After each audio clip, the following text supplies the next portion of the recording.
We are live Hey, and direct. What's going on? yes, sir. Good afternoon. Happy Labor Day weekend. Happy Labor Day weekend. Yeah, Like, yeah, it is what it is. You know what I'm saying? yeah. For real, So, it is what it is. so let's give our update. Our lead guy Patrick is in Chicago right now, and he'll settle in. And it's a little rainy out there, but Yeah. we're gonna pop him up. He's not gonna say much until he settles in. We're gonna go a full length before the sun starts creeping back. So let's pull him up so everybody can say. Oh my goodness, Gary's going to Eastern Parkway. Come on, man. Dave, I haven't been in Eastern Park. The last time I went to Eastern Parkway is when I was dating Nilsa. That was one of the Wow. dates. That's like 98, 99. Thank you, Mia. Hugh, happy birthday. Wow. Thanks, Mia, for saying hi to me. Every time she gets on, she says hi to you, Gary, or she says hi to Patrick. Well, She never says hello to, and we I have a knew her. I knew her before both of y'all. Let's put it No, that way. that's not true. Yeah, That's not true. That's I not knew her true. before both of y'all. I knew her from when she was in Queens. I knew her from Queens too. Nah, man. Yeah, look, I'm gonna just let y'all know that I was Mia's crush before you were born. I'm listening. She ain't tell me, but I can tell that I was her crush. Oh my goodness. Oh my goodness. Whatever, G. Whatever. Pat, where are you, man? Chicago in I'm in traffic. It's like 8 miles to where I'm going, and it's gonna take me an hour to get there. Oh man, that's messed up. So you on mute patrol like when I was in Jamaica. You on the other side. In all truthfulness, Yeah. and you try to get there too. Yeah. No, Nah, actually I got here on time. You know, it took me a whole. It literally took me to pick up the car. It took you how long to pick up the car? It took you how long to pick up the car, Pat? I know he told me it was an hour. Man, you can't listen. If you're gonna be there for a day or two, catch an Uber. Yeah, I was about to tell him the same thing. Yo, catch an Uber. What you driving for, man? Lay back, relax. You know what I'm saying? And I heard Pat cussing him out because he wanted an SUV. What's up, Saba? Come on, man. You know, Pat's the one that travels the most in the family. Yeah, for sure. Winona is on. She says, so glad it's Friday. Yeah. I had Winona singing for Bible boot camp the first day. Really? Had her, I missed that. Yeah. Yeah, she had her little video going, you know. It must be love. Wait a minute. Pat is opening the restaurant next week, Paul? The 11th. And we're going to be in Atlanta, right? Yep. He did that on purpose. He probably don't want any bad luck. That's what it is. Yeah, man, for sure. Yeah. Hey, Jeremiah, happy Friday, man. Yeah, man. Somebody said, who's that young guy in the striped shirt? Oh, shoot, Gary. Yeah, that's me. I'm me, man. Man, Gary, you know, OB, Gary. Yeah. He said he'd be in Bowie next week for the restaurant opening. Well, since Pat is like the investor in there, we can go anytime. Absolutely. I'm going this week. When I come through, I'm coming through. And I'm coming through big. Okay. Yeah. Our brother just got on. Rory. Big up the man, them. Rory, thank you for the contribution to the scholarship. So he put money towards Dad's scholarship, the theological scholarship. Right. Dad has a scholarship for religion and theology. Right. Exactly. Mom has a scholarship towards nursing. Right. Come on, Winona. She said, I was surprised you played that. It should go to the trash. No, you did a wonderful job. Gary, it's a beautiful song. Pat's going under the trestle, Gary. Look, Pat's going under the trestle. Yeah, Pat's going to keep his eyes on the road. He's the best Graham driver. Yeah, he really is. Yeah, for sure. Though he done crashed 2 cars. That he did. that he did. Hey, Pat, are you on Stony Island Avenue? No, I'm man, P. I don't know where I am. I'm just following this joint. I left O'Hare. I didn't come into Midway. I came into O'Hare, Oh, so You I got look to oh, drive straight. into the city. Yeah, Yo, man. I mean, and O'Hare, I'm telling you, baby. man, it's like crazy traffic, you look madman perplexed, my traffic. dude. Perplexed. You look like you I, it's been need it's been a it's been a while since I've been in traffic, dog. Yeah. It's been Well, a while. My just foot follow gonna the be all protocol. swollen. We want you to be in one piece. So So, Gary, when I Yeah. say the word night nurse, who do you think of? Yolanda Donato, because That's it. there's a lot of night nurses that I know. Like my mother-in-law was a night nurse, but Right. Yolanda is now the torch carrier of that. Of the night nurse and traveling nurse. Well, we need to have a show of traveling nurses It's because true. Yolanda and one of my girls, Gina's a traveling nurse, and now Nilsa has joined that fraternity also. So Oh, that's right. She's a yeah, night nurse now. I mean, yeah, she's a That's what traveling nurse. Jasmine wants to do. yeah. The traveling nurse is it's God's hustle to them, and they deserve it. I got you. I So got you. So, Pat, how you feeling about this opening next week, man? Well, I got first of all, I want people to know that, I know that I've been pushing, hey, it's my restaurant, it's my restaurant. I'm come on, give me a word, guys. I'm investing in this restaurant. I, mm. I I feel good about it. I feel good about it. What's All right. funny, it's funny about you is that this is, to be completely transparent, this is something you dove into. As much as excited as I know you are, you're kind of like keeping this a little bit close to the chest. So that tells me that this means a lot to you. Well, yeah, you know, you when you invest in something and you put, you want to make sure everything is right for the opening. So we're open right now, but we're open like to get all the kinks out. You understand what I'm saying? So that Yeah. by the time that it opens up, it just pushes out, everything works. Grubhub, Uber Oh, Eats, really? Really? a lot of people don't come out. So all that has to be connected to the shop so people will be able to get their food at home. A lot of people don't shop like that no more. You know what I mean? That's good. Right. So Jimmy Gibson can leave where he is and he can Grubhub everything. So I'm gonna ask a dead serious question. Come So on, Pat. if I walk in there and I say, "Yo, I'm Pat's brother," are they gonna give me a plate of food for free? Oh, for free? Probably not. But if I walk in there and put high heel shoes on, I'd probably be like, yo, give me a plate. Listen, let me tell All, you all I gotta something. Pat, all I gotta do is like this. Hold on, Pat. All I gotta do is like this, Gary. Let me show you. Right?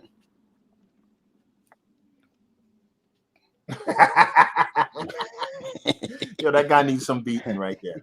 That guy But needs I can tell beating. you this. There's a Paul. Do you know Nadine? She go to First Church. We used to go to school with Yes. her. Yeah, I know Nadine went Nadine. out there. Yeah, Nadine. She said to me, she the one that run real estate, all that stuff. Yo, She's she's doing good. rehab She's house. doing good with that. She's Yeah, doing good with yeah. that.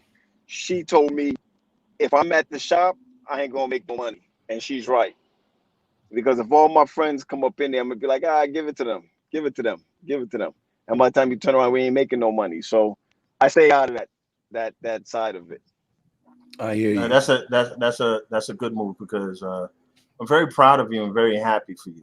Really, I am. I am too. I am You know, too. and it's Go, funny go. because I as much am as I'm rooting looking. for you, I'm trying to stay out of it.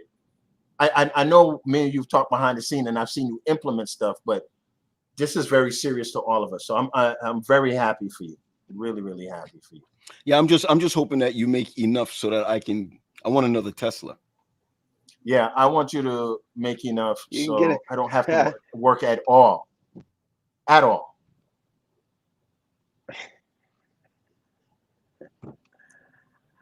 um, I actually want to open up a health like a vegan spot next, a vegetarian spot next. Yo, Patrick, I'm All gonna tell right, Gary all and right. Patrick, I'm gonna tell you this right now. I'm gonna tell you this right now. If you're going to do it, invest in Hashina Sneak. People go to her house and buy her food. Well, I think there's a Yeah, difference. just come with the right. There's a difference between a head cook and a restaurant. That stuff is complicated.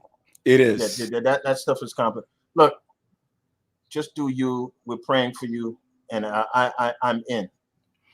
Hey, let's switch up the subject a little bit real quick. Natasha, man, I've been looking at her thing, man. Um, she's been in the hospital for some time. Yeah, I saw that, but I didn't know I was what afraid happened. to ask, even though we know her. I was afraid to ask, but I see her on right now. We just want to let you know that we're praying for you. That's not just words, because I didn't want to ask, but because you posted you were in the hospital, you know, I'm hoping you're doing well. That's Natasha, right there.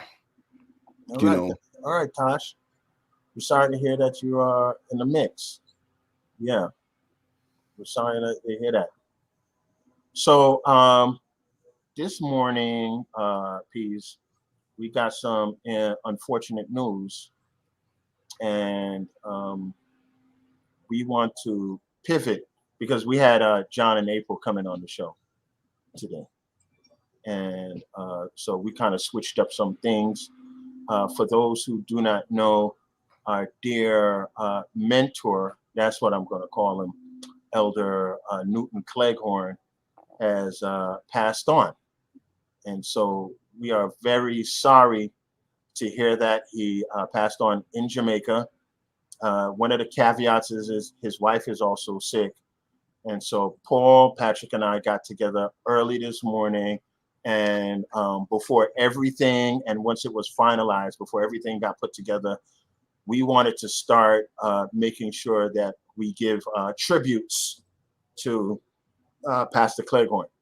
So, Paul, you want me to say a couple of things first, or you want to bring in some people and take where that is concerned? you know, I was looking at Donna's statement that she made earlier, and she said that today is a sad day. I knew exactly where she was coming from when she said that. You know what I'm saying? Right. And definitely it really is a sad day. Right. Great guy.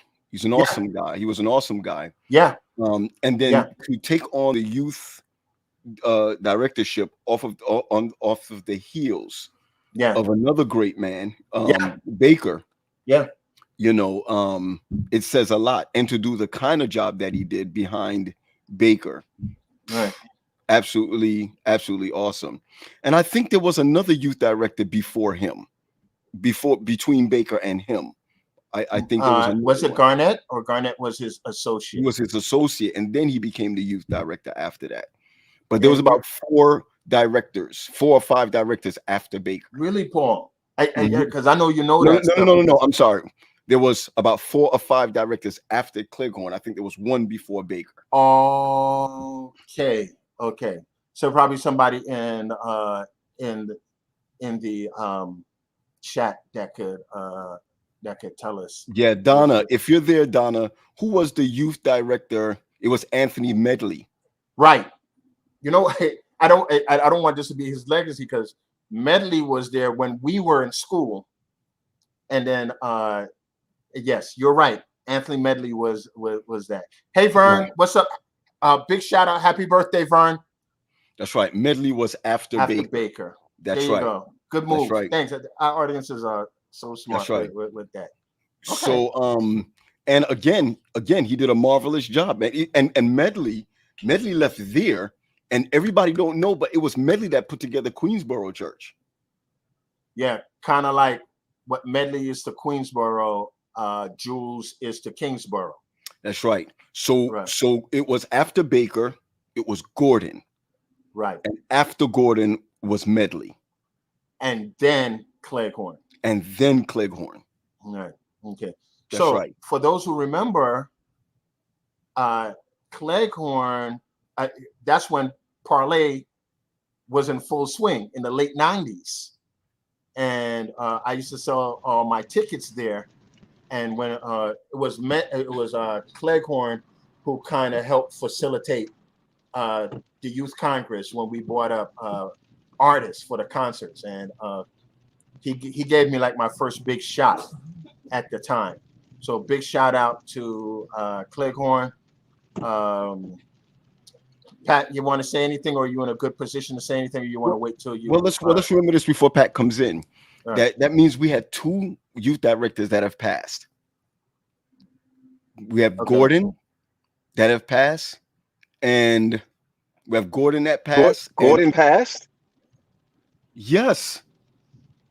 Which Gordon? What's his first name? You have Roy Gordon Jr. and you have Pastor Roy Gordon. Roy Gordon passed some years ago, Chief. Yes, Paul. Okay. You're right. You're right. Okay. Oh, my You're daughter. right. You're right. Hey, hi, Zovi. And let me say this. Zovi. Hey, Zov. He died. Pastor Cleghorn died of COVID. Yeah. All right, and then we talking about, everybody's talking about this stuff about not getting their shots, the, this, that, and the other, mark of the beast. Yo, let me tell you straight off. Any Adventist, Pat, hear me out, Gary. Any Adventist talk about the shot is the mark of the beast. Ask them where they've been through the prophecy seminars all this time. Well, I'm sure that will be brought up at that about whether it is or isn't, And I think that conversation needs to happen in a strong forum. There are many more to come where that is concerned. The only people who shouldn't be taking vaccines now are people who know, based on the content of it, that they are allergic to it, or it will kill them, or it will give them an adverse effect. Everybody, are you serious? We couldn't go to school back in the day without polio or whatever vaccines or whatever. Right. And I'm gonna tell you this too. This is what I know over the past 2 months or so. The people who have been vaccinated. Right. I mean, I just need to put that. There are people who are dying who never got it. I mean, come on, yo, we got to do better. I'm just gonna say this. Again, I'm gonna reiterate this because whoever want to come at us, I'll take it, and I will be prepared for that. But I'm gonna say this: the ICU beds are occupied by COVID people who are unvaccinated. Okay, so I'm gonna start there. So. And people who had a problem taking the vaccine are filling up beds. So you don't believe in vaccine, but you believe in the therapy or what have you. But there are people who have simple like gallbladder surgery, or move their tonsils, or having heart attacks or what have you. They're also they're clogging up the beds and they're dying. And then while people of COVID who refuses to take the vaccine, I say refuse, not thinking about it. Now they're taking it up, but and then some people become violent over it, and it's unnecessary. Hey, listen, the way I say it is the way Pat just said it. When we were 10, 9, 8 years old, we couldn't go into Adventist school without being vaccinated. You had those yellow cards. That's right. Yellow cards, and you had to update it. Yeah. In public health, this has been going on because prior to COVID, here in New York City, up in upstate, and in certain communities in Brooklyn, they refused to take the measles vaccine, and it broke out. Same premise. Listen to what Yolanda is saying. Okay, listen to what Yolanda is saying. So please, we're losing folk who should not be dead. Lots of pregnant, unvaccinated ladies. We have to take their babies in order to treat them. And yes, the unvaccinated are taking up our beds. She's in the field. Or the vaccinated immune compromised. All right. Yeah. Let me just tell you. I was fearful. Me and Patrick went together. We were fearful of taking the vaccine. Am I right, Pat? We were fearful of taking the vaccine. Sure. And we had all kind of ideas, and that's why we went together. Me and Pat went together. We said, "Yo, Pat, we're gonna take it. If we die, we die. But it's better than walking off the cliff than at least walking off the cliff with a parachute." True. You understand what I'm saying? Elective surgeries also is how hospitals make money. Man, hold on. Here it is. Hold on a second. Zovi, are you there? Hi, Dad. All right. Yo, I was talking to Zovi about this earlier. If she didn't get, what do you think would have happened, Zovi, if you weren't vaccinated? I think I would have had it a lot worse. Wait, can you see me fine? Or putting a light is probably better. It's all right. It's all right, Zovi, as long as we can hear you. Okay. If I was not vaccinated, I feel like it would have hit a lot harder. I feel like my breathing would definitely be off. I don't think I would have gone to the hospital, but I feel like I would have had like a lot of trouble breathing. At first, I never had trouble breathing. Like right now, my breathing is very off. It's hard to I don't run places, but if I were to, it would hit my chest really hard. I can feel it just in general. But if I wasn't vaccinated, I feel like it would have hit harder. Put the light on you for a second. James is asking you a question. Can you tell us about the little outbreak at Oakwood? No problem. I don't mind sharing about that. Let me put the light on. The outbreak here at Oakwood. Okay, so people don't really like saying outbreak, but it really is an outbreak. Basically what it is that we got to, I mean students here at Oakwood got too excited about the fact that we're finally out. We finally are able to go places, see our friends, and not have to worry about like different things here and there. So I think we got really comfortable, and the most vulnerable places where a lot of people are on campus. We go places, we don't really put our mask on. We go in each other's rooms, we don't have our mask on because I probably know you. So it kind of spread in that way. That's what I believe. This is not for sure. But here at Oakwood, they offer like every other week testing and vaccinations. Like I just got tested yesterday and I'm negative, so I'm all good.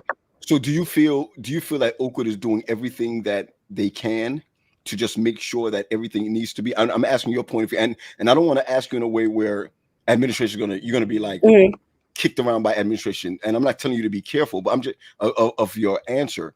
What I'm saying to you is, how do you think that Oakwood is handling it from your point of view? From my point of view, they're doing the best they can, but they're not doing enough. They need to enforce it more. Like you can only enforce it to an extent, but I feel like there's a lot of things they can do.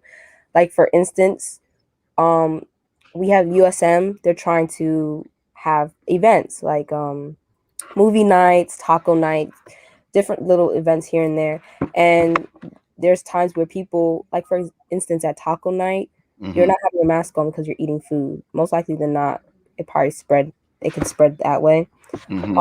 They're doing the best they can, but I feel like they could do a lot more. I feel like they should emphasize, first of all, they need to talk about the fact that this is actually happening on campus. I feel like they're kind of ignoring the fact that there's people here who actually have COVID. They're kind of keeping it a secret, keeping it low key, which for some people, they prefer it that way, but you can't keep silent about the fact that there's people here who have COVID. And honestly, I had an experience where someone we knew was quarantined and they got out of quarantine with COVID, came in our room and said, yeah, I'm out of quarantine. I never got my test back. We tested her and she was positive. People are ruthless when I say they will in rooms with COVID. Okay, baby girl, I don't want you to get in no trouble, but I like what you said, that they're doing the best that they can. But if you offered the piece of advice for them, it would be make those masks mandatory. Is that it? Yeah, the masks are mandatory, but people are not going to sit here and keep it on all the time. So it's like they can do what they can, but it's just like they could do a lot. I feel like they could do a bit better. Like we have AY, we have AY, we have church services, little things here and there. And when it's like in a small group, people will tend to put their mask down, but Okay. they Well, have to. let me say something. Let me say something to you, Zoe, before we move forward, and I get you out of here with your bonnet ministries. Thanks for that, because I don't Mhm. hear you break. I don't hear you kicking down your school, but I also hear you say, "But we do need to be more careful." Mhm. And the truth of the matter is, nobody wants to talk about certain things because they don't want to feel like everybody has it. But the Right. fact of the matter is, I know that your dean did a wonderful, wonderful job. Wonderful Yeah. job. What's your dean's name again? It's Dean Linda Anderson. That's right. Woo! Right. She has been doing a marvelous job. Yeah. You need to introduce me to her. And I got to say this, Jennifer wrote, OU doesn't want parents taking their kids out. Are they even notifying parents? I'm going to say yes. They Am I they right, notified Zoe? you? Yes, I don't remember them. I don't remember they that. sure did. They notified me. They said Yeah. this is what they're Well, doing. what kids don't understand, parents are notified. They don't have to tell you. That's They okay. come, right. But I got to tell you this, Yolande Melbourne is saying for you to stay safe. Thank you for that. But I do know that they're doing the best that they can. But the students, if you look at a lot of the colleges today, the students feel like they're invincible. Do you Yeah. understand where I'm coming from? Yeah.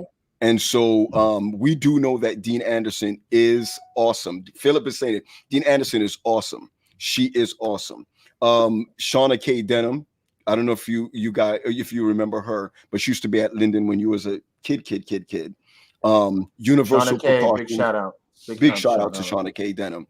Wilkes, excuse us, Wilkes. That's right. Universal precautions are real, and I say that, Zoe, all the time. Be careful. Mhm. You know. I remember we was talking about, Zoe. Did you go to a party? Zoe, you was like, yeah, Dad, I went to this Yeah. point, and I was like, what are you doing? You was like, Daddy, I double masked. I was like, I come don't. on. I actually, I went to a party literally 2 days after I got COVID. I was free. I got. I said, "Oh, it's not a big thing." I went to a party the next 2 days. Got tested. I was fine, but you and your cousin.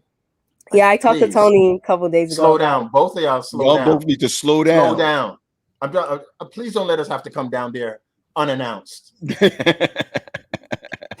So then, and James's daughter, please tell Tony to slow down. yeah.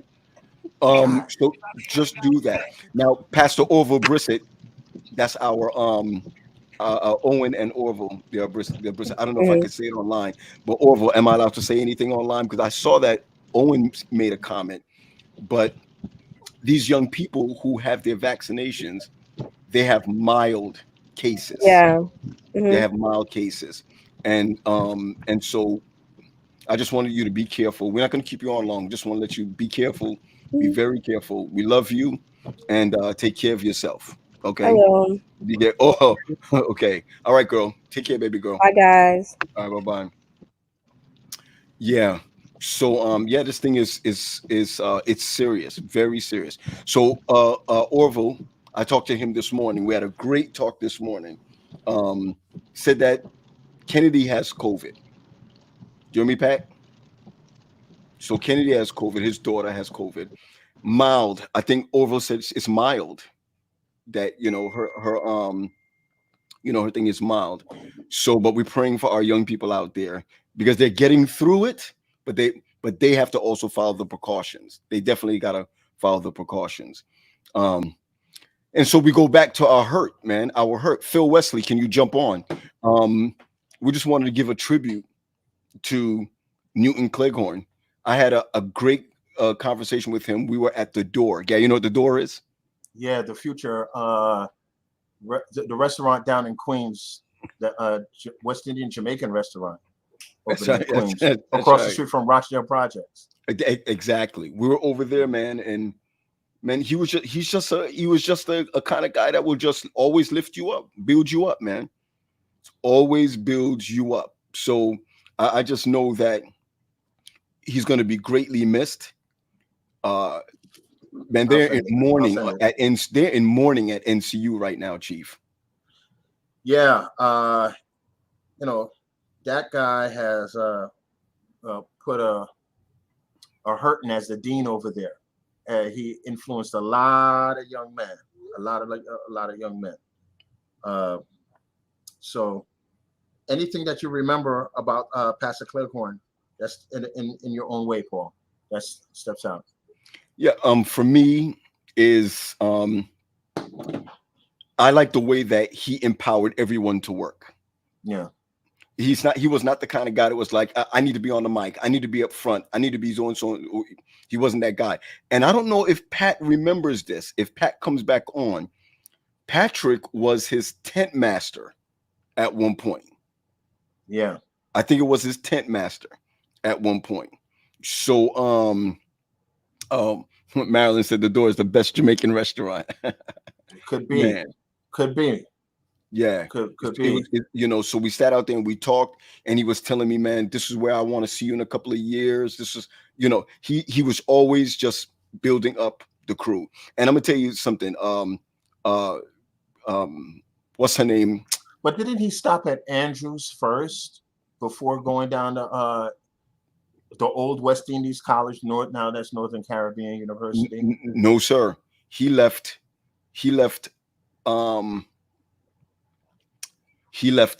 Northeastern and went to teach, and then became the head of the theology department, and then became the dean, and now the dean of students. Hey, we got Dr. Philip Wesley on right now. Hey, Doc, how you doing? Yes, sir. Hey, what's up, guys?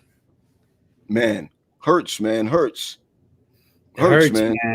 Well, first of all, before for those who don't know, Phil. Yo, Gary, check out his shirt. Gary, check out Phil's shirt. I know. Yeah. Check out Phil's shirt. I'm doing the throwback, man. I got to do the throwback. Phil. So Philip is the former assistant youth director of the Northeastern Conference, and now he's the assistant. The title is assistant superintendent, but basically he's the chaplain of all schools. And he just came off doing this great presentation, and we talked, and Phil is coming on to give some of his thoughts and some memories about Dr. Cleghorn and some of his influences on the youth department. So thank you for coming on. I know you're a very busy person. Little transparency, you invited me to the game. I didn't get a chance. You're such a great friend. But I promise you'll see me in September. You missed a great game. You missed a great game. Hey, we know that you are Mets extraordinaire. Yes. Absolutely. So I got to ask you this question. Rest in peace, Uncle Phil. From me, rest in peace, Uncle Phil. Right. When he was buried, did he have any Met stuff with him? No. I kept that I kept that for myself. Actually, before my dad died, we went to a Mets game right before COVID hit, like hard. Spring training for St. Lucie. Yes. And I was like, man, I hope they hit a foul ball over here because I need to get one for Pops. Finally, like one went over, but I couldn't get to it. The next one came my way. I scrambled over there, ran over Dad to get the foul ball. I beat everybody out to it. Then after the game, I'm waiting for a player so they can sign it. I know this story. But no player came by except the owner of the Mets, Fred Wilpon, walked right by me. He signed my dad's ball, and I was able to get that day. Wow. Better than any player. Better than any player. That's better than any player. It's better than any player, man. It's better than any player. That's what's up. Yes, Camilla, it did happen. Yeah. Yes, he cut his hair. We're happy about that. You like my shirt, Phil? I do. Yeah. It makes you look thinner, Gary. It makes you look thinner. That's what stripes do. That's what they said. That's why they said Babe Ruth wore stripes. Yo, only you could get away with that. I'll beat both of y'all up when I see you. Yo. So, Phil, talk to us about your time in the Northeastern Conference as Associate Youth Director. And where's your head at now, especially concerning Dr. Cleghorn? Well, you know what? Being in youth ministries is a great job, great opportunity. And nobody brought the energy like Pastor Cleghorn. I mean, nobody. All right. Coming from Baker, he had, he just had that tone, it was like straight, monotone, you know. Wait, Paul, what are you doing, listen, Graham? There's no greater Bible Bowl voice than Trevor Baker, right? None. But when it came to youth ministries and energy, there was nobody compared. So, I mean, I look to that as my motto for how I should approach the youth, because he came with it every time, made you feel good around his presence. Like, you would feel like you can conquer the world. You would feel like if you had that mustard seed faith, you can move mountains when he spoke to you. And so a great fit for, and so like the alternative of Bible Bowl from Baker was Cleghorn, because Baker, had that, but then Cleghorn hype it up. Yeah. Like he was that hype man for it. If I could jump in here, Baker was the visionary. Cleghorn was the energy. Absolutely. He brought that energy. And what I liked a lot about Baker was that he set a lot of things in motion. But when Cleghorn came in, Cleghorn was able to rally everybody together. Yeah. American, West Indian, Haitian, Hispanic. He did all of that. He was, that's why everything was so large. You know what I'm saying? Gotcha, man. And also, you and I are connected in that way, because he got you into youth ministries in a way that he gave you the responsibility for the teen tent. He came up with a vision for the teen tent, wanted it. He appointed you. You grabbed me in. That's right. And we planned that baby together, planted that. And guess what? Out of the teen tent, when I came into youth ministries position, I started the young adult tent. That's right. So from the vision of starting the teen tent, I was like, well, why don't we have one for young adults? Let's do it. And so his inspiration just kept going. I mean, it was just amazing how he was able to do that. And remember when Baker was in, Baker never had an associate. That's true. Right? Baker never had an associate. It was who's Cleghorn's associate again? I think I said it, but Beard. Pastor Garnet Morris. Morris. Right. Garnet Dr. Morris. That was it. Dr. Garnet Morris. And I think at the end, Medley was somebody's associate. I think it was Gordon's associate. Pastor Gordon. That's right. Mm-hmm. And in which we have prayers for Roy Gordon Jr. Okay. Yeah, I got that. So now that you mentioned that, we're gonna go with that, and we're gonna pray for Roy Gordon Jr. And Sister Cleghorn, who's also in the hospital. So that's right. Yeah. No, she's. I don't think she's in the hospital. Okay. But I do know that she has COVID. That's the word. Right. Okay. We heard she's not well, so we lift her up. Yeah, absolutely. Yeah, definitely. So they've landed on the prayer list. But you know that Wayne, that's how we called her, because she always just call me Wayne. His wife's name is Wayne. Wayne and Cleghorn, peas in a pod. Daddy knows Wayne Newton, huh? Daddy knows Sister Cleghorn. Yeah, Daddy said you knew. She said, like, how sometimes, like, when we 13 and we work like at a camp meeting together or whatever, Dad said her and him and Wayne worked at like a factory together, because they're from the same place. Right, but he was older, and she was the kid working in there a couple of days, because Wayne is they're in their 60s. Dad's in his 80s. Okay. So he knew her as a little kid coming in, working, her and her sister. And her sister, watch this, Gary. Her sister married Roderick Brown from Bethel. What? That's right. Okay. That's right. This thing goes deep, bro. This thing goes deep. It's all connected. Yeah. It's all connected. So, Phil, let me ask you a question. I know that we're mourning. We're mourning. Yeah. But you're sort of in that field right now. Yeah.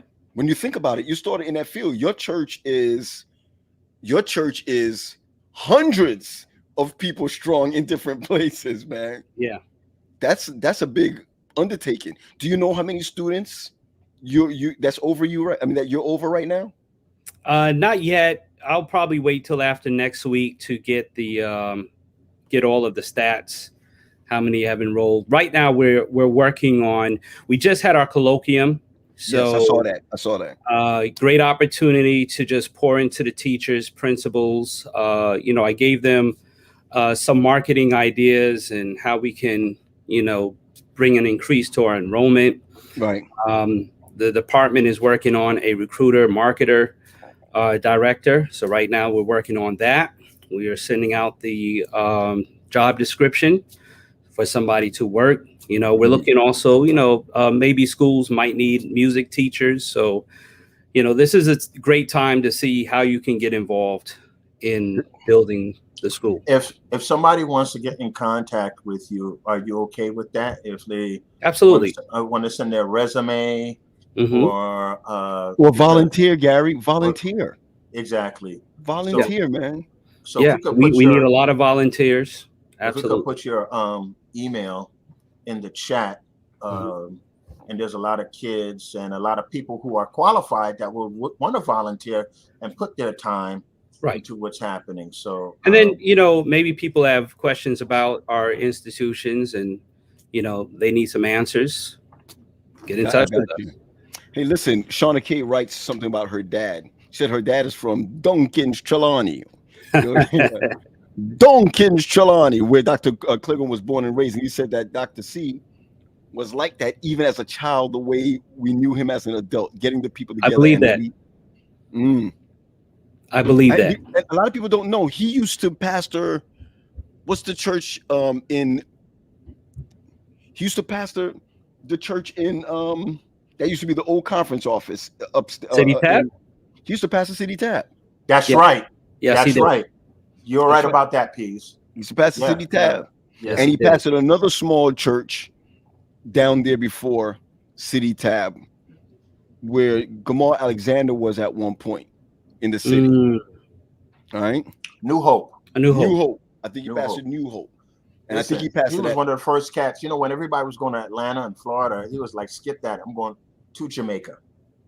You know how like our contemporaries are moving to Jamaica? He was the first cat to move down to Jamaica. But guess what? He was in Jamaica getting American pay.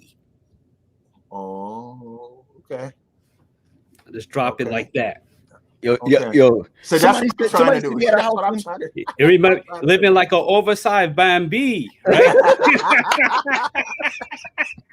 Yo, listen, I remember his words that he uses. He would come with these big phrases. Yeah. And he would say, Paul, we need a cadre of young people. A cadre of young people. I was like, yo, Dr. Claiborne, can you break that down for me, man? Can you break that down? He used to be using these big words, man. Big words, and confidently. Oh, yeah. Yes. Oh yeah, man. And you can see his brain. No, when he talks, you can see his brain moving at what word he's coming with next. It's already functioning, and the cogs are moving. Which word he's going to use? He's just moving it around just like this until he hits you with it. Yo, Donna said Harambe. Remember that? Yo, the thing about Wayne, his wife, is that she would come up with songs and make songs. Wow. She was the remixer. She was a remixer. She would make songs, man. You know what I'm saying? But she's the one that had the African dress before everybody was rocking that. Absolutely. The headdress and everything. So, And the thing about them, we know that they didn't have any children. So the youth director, as a youth director, everybody was his kids. Yeah. Everybody was his kids. Everybody was his kids. Wow. So it's a tough loss, man. It's definitely a tough loss. Tragic for us, man. Just tragic. Just knowing, we already missed him going to Jamaica. That was already the beginning. Like, where is he? Where's that energy? We need that, that energy there.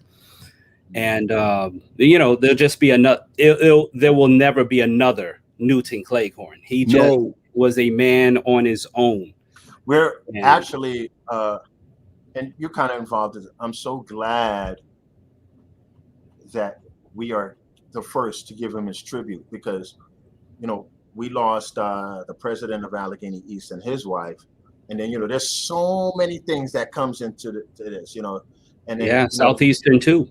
Yeah, Southeastern. Yes, Southeastern lost The president. Was it 2 years ago or last year? A year, maybe last year. Yeah. And there's some other people has passed also here and there or what have you. Yeah.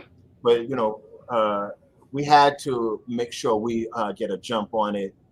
And I'm glad, I'm just so happy that we can say what we're gonna say because people are gonna have so many tributes, and we want to put it, and we want to put it on this platform because, for us, he was that guy. Yes. we were coming into our age.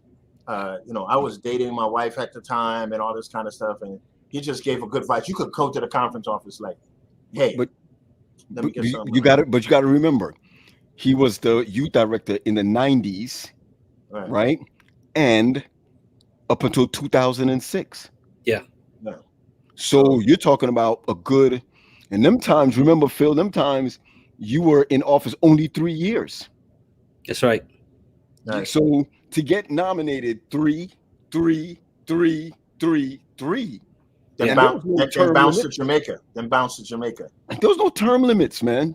So you knew that if you did a good job, they're just gonna put you right back in. Oh yeah, just gonna put you right back in. Absolutely. And it was tough after Baker. It was tough after Baker. Yeah. No, I mean, he was a great fit after Baker. Even though we've had, Medley was a great fit. But Cleghorn was definitely a great, transition to where we are now. Yeah, for sure. And he's the one that brought in. I forgot the youth thing with the jackets. What was that, Phil? Well, you had the Blazers, the blue Blazers, the gray slacks, the burgundy ties. Yes, it's true. Yeah, I mean, I would have rather they had us wear polos during camp meeting, uniforms, and so it was very, very hot summers for youth directors and AY leaders. Yeah. Thorley said it. Our boy Thorley said it. He said senior youth. The senior youth, right. So Donna hit it on the head. Because Donna was basketball commissioner. Yeah. Okay. But you had Carlene Harris, Sabine Renee, Latoya, and she put out another name that passed. Nadine. Yeah, R.I.P. Nadine. Bridgman. Yeah, absolutely. They said that was Cleghorn and his Charlie and his Angels. Oh, nice. Okay. Yes, man. Except you can see the face of the voice this time. Definitely. So if I think Thorley is in seminary, isn't he, Gary? Thorley is in seminary at Andrews. We met Thorley last year or 2 years ago. Even before Snacks, they got us together to go to Mamre, and he kind of put that together. And Thorley, I think if you would look at the prototypical minister in Northeastern Conference, you would probably see Pastor Cleghorn's legacy and policies that has Thorley where he is today. So I mean, Thorley may not know him, but Thorley has benefited absolutely from what he is. Thorley is a great guy. And let's not forget about Young Preachers Institute. Yeah. Oh, we have Pastor Dr. Nicardo Delahaye. Yeah, right. Nicardo came through that whole thing. That's right. I'll tell you another dude that came through that. Abraham Henry came through that. Right. Richard Means. Jonathan Jackson. Richard Means. That's right. Wow, Paul. Jonathan Jackson. You just came up. He's at Madison Mission right now. Yeah. Well, he's just working out there. Oh. Yeah. Oh yeah. Okay. A lot of cats came through him as kids, man, because he had them guys preaching. Wow. Yo, Phil, you just brought something to the table, bro. That's real right there. That was real. That was real. It hasn't been the same since, but listen, man, I remember that thing work. I remember Nicardo Delahaye when I used to do revivals, right? He would come in as a little kid. Yeah. Yo, I'm talking about as a kid, like 8, 9 years old, with a little hanky. You Yeah, think- he has a handkerchief ready. Yo, I spoke to him maybe about 3-4 weeks ago. I went to the what's the committee both of you taught me about? The it's like a rules committee, the Constitution Committee. Oh Yeah. yes, Constitution and bylaws. I roll in there, and who's up there in full suit, full gear? Ricardo. And he's up there asking me, like, so I put my presentation on there, whatever. And he asking me, like, Elder Graham, first of all, congratulations with Snacks with the Graham. I've been following that.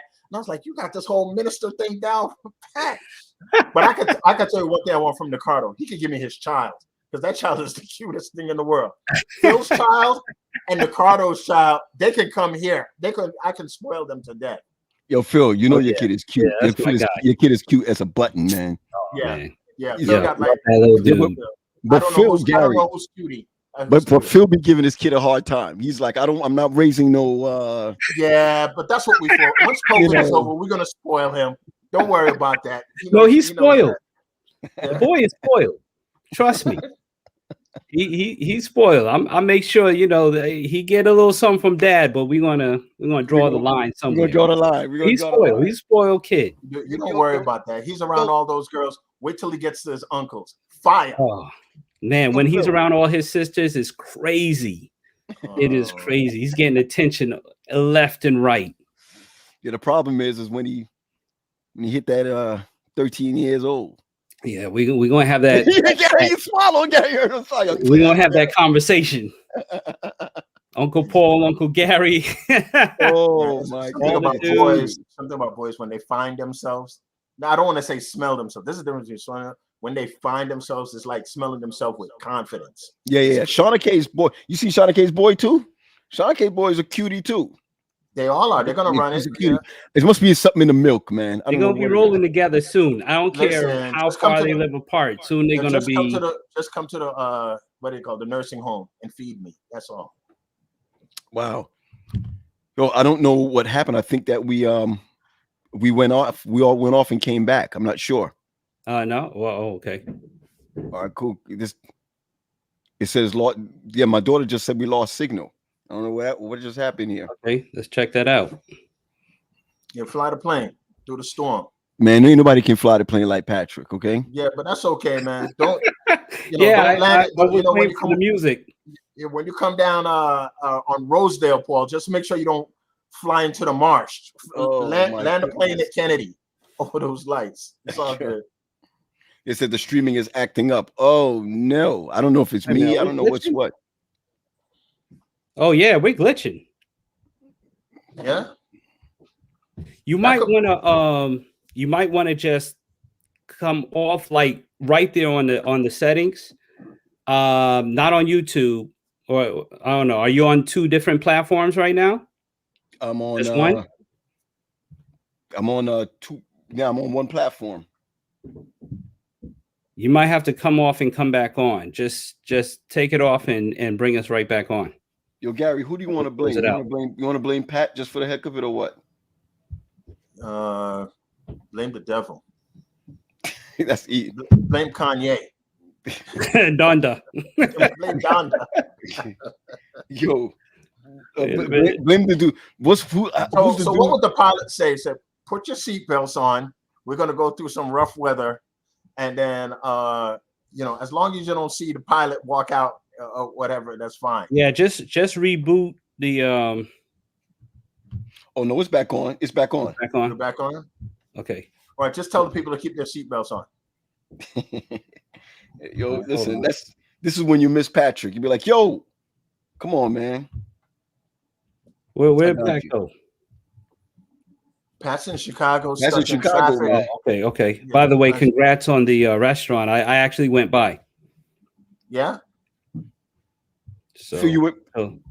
Okay. House is on YouTube channel. Oh, I see. It's no problem on YouTube. I want to blame the weather in New York from last night, but I think that's not going to work. I mean, we can always blame something. Yeah, that's true. That's true. Let me just check something, guys. Let me just check something. Boom. I'm wondering if I should end the broadcast and come back.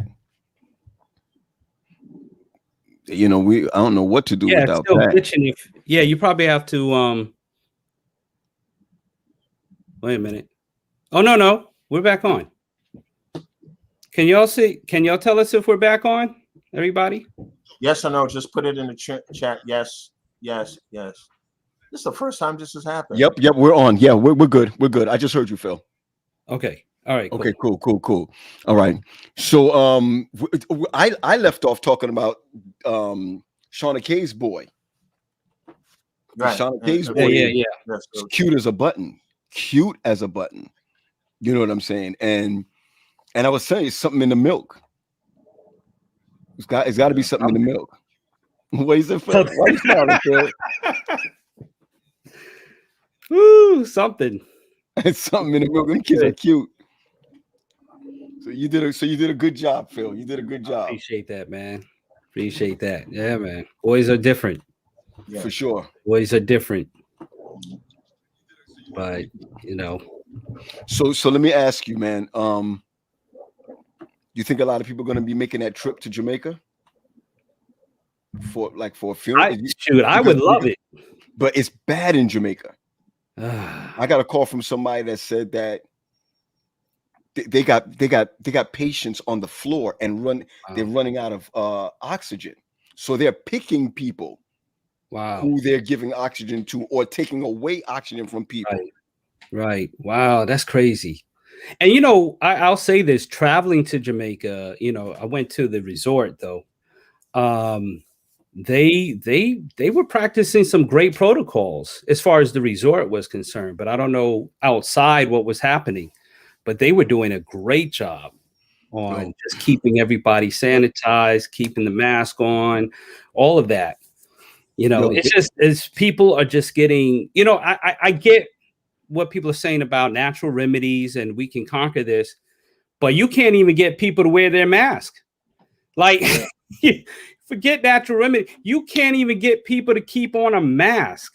That's right. This is the ridiculous part of it, man. Shauna K was saying that Jamaica is not the move right now. You can't even go outside for 3 days a week. Listen, that Zoom call is going to be, they better get that more than 300 Zoom package because that thing. It is terrible. I'm trying to tell you that right on YouTube. That we're going to have to give our tribute virtually like everybody else we had to. Definitely. All to it. Definitely. These super spreaders, man. It's crazy. Yeah. It's crazy. Yeah. But you know, the Jamaicans were feeling like, this is what I was told. A lot of people were not getting vaccinated because they didn't trust it. And I'm telling you this as a minister of the gospel. I was telling Pat earlier, stop talking about the mark of the beast. Don't use that as much. Just say you scared, man. Here's the root problem. People don't even know what the mark of the beast is. Would y'all read? The mark of the beast had nothing to do with technology, had nothing to do with vaccine. It says the number of man, a number of a man. So even if your address is 666, it ain't the mark of the beast. It says number of man, and this man has authority. This man and this system has authority. So if you really break down the mark of the beast, we're not there yet, number one. And if the vaccine is the mark of the beast, then your easy pass is the mark of the beast. Then going through the airport is the mark of the beast. Then every stupid thing you say out of your mouth is the mark of the beast. Right. You see, every time you look at control, right, Phil? Every time you look at control, you're trying to control me, then it's the mark of the beast. Let me tell you something. The mark of the beast, the reason why we say this on the forehead or on the hand is because it's the forehead where you make up your mind of who you're going to serve. That's right. And when you're serving them, you serve them with your hand. You understand where I'm coming from? So you think the vaccine has nothing to do with worship. Has nothing to do with who you worship. Has nothing to do with who you follow. It is, I've got people around me. Like for me, I've got 4 kids. I've got a mother. I've got a wife. I've got her mother. I've got her father. Listen, I've got people all around me that I need to protect. And even though I'm vaccinated, I still have to wear my mask. I still have to follow the protocols, stay social distancing. I still have to do what I can. And guess what? You know, we know we've been exposed to COVID, but guess what? Having the vaccine has protected us. has protected us. It's not 100 proof. Nobody said it's going to be 100 proof. Nobody said it's going to be perfect. No vaccine is perfect. No vaccine 100% protects, but it gives you a better chance. And that's what people are understanding. People are dying right now. All the garbage we put in our I mean, this is snacks. So all the snacks that we put in our body, right? From years ago, right? Yeah, I had some Panera. I had some Panera soup. But come on, you know, all the stuff we've put in our bodies over the years, what effect has it had on us? I just did a sleep, I'll put myself out there. I just did a sleep apnea consultation. And that has a lot to do with your health. 80% of Americans have not been diagnosed with sleep apnea, but they have it. Right. Wow. Everybody that snores. That's why when you hear people of sleep apnea, when you hear people say that they die in their sleep, that's what it is. That's sleep apnea. Yep. Exactly. A lot of people aren't even checking for that. So we got the virus, but you know, do your sleep study. So are you saying to me that sleep apnea is like stopping breathing while you're sleeping? It's called a silent killer. Yeah. So it's your lack of breathing through the night. And while you have lack of breathing, your brain is working to tell your body that it needs to open up some airwaves to breathe. So that's where you get that snoring from. But by the time you wake up, you've lost so much sleep, which contributes to diabetes, which contributes to high blood pressure. Yo, man, I didn't know. Gary, you knew this? Soup is not a snack. It's my snack today, bro. Give me soup anytime. I'm aware. Anytime, bro. I hear you. It's a little frightening, man. But yeah, it's just frightening that we're getting leaders. I'm talking about pastors telling people don't get the vaccine. That's what's frightening to me. We're getting leaders holding rallies, trying to hold rallies to tell members not to get the vaccine while our own leaders are dying from COVID. Our leaders are dying. What bothers me the most is that leaders who has the vaccine are telling people or authorizing people in an indirect way not to get the vaccine. So when number one, I'm not writing a letter for y'all to get exempted. I'm not writing nobody's letter. I'm not writing a letter. There are letters out there, but I'm not writing a letter. Get the vaccine. That's all I got to say. All the stuff, all the Tylenols, when you get a headache, all the Excedrins, all that, you don't know what's in there. You don't even know what the food, the natural food you're getting from the grocery store, you don't know what's in there. They say it's natural, but they say it's organic. You don't know. You didn't see them make it. You didn't see them deliver it. Everything you put in your body, you don't know. You don't know Nature's Valley supplements. You don't know what's really in there. Right. Come on with that. I mean, pork is the other white meat. Well, come on. Nobody should knock pork. Baby back. Yeah. I want my baby back ribs. Listen. All the gelatins that people are putting in their bodies and all these little gummy bears and Phil, where's the second? Who's that, Phil? Who's that, Phil? I don't know. If I see it on the snacks, I'm gonna say something. Phil, do you see who just said something? I see. Hey, what up, babe? You just saw it. My son has this thing. He hears us calling each other babe. So when he sees me, he's like, babe. Babe. Like, boy, you don't even know how to talk yet. Get out of here. Yeah, that's I'm like, I'm daddy, babe.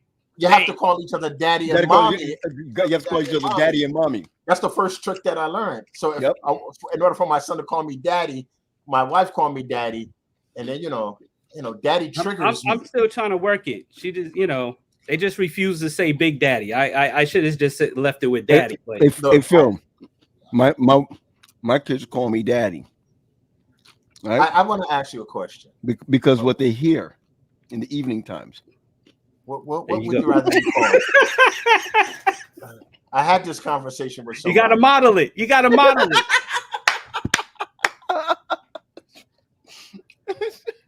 What would you rather be called, daddy or handsome? Woo. I like daddy. No, so I had this conversation, and I shouldn't be having this conversation with a coworker. He just brought up, and I was like, yeah, guys like to be called daddy. It's like, well, I have my own daddy. But this intelligent woman comes in and says, well, how about this, Gary? Would you rather be called daddy or handsome? So let's put that in the chat, man. What would you rather be called, daddy? What would you rather be called? Yeah, that's a good one, G. Wait a minute, Dr. Wills, I got something to say. What do you call? No. Don't put Pastor Wilkes. Don't put Pastor Wilkes out there. No, he just got installed. No, he just got installed. And Phil, you can't save him because you know that Sean will probably call him Big Papa. Okay. Look, I don't care who you are and you're a man. If a woman came up to you and called you daddy or handsome, you're gonna be like, yo, what's up?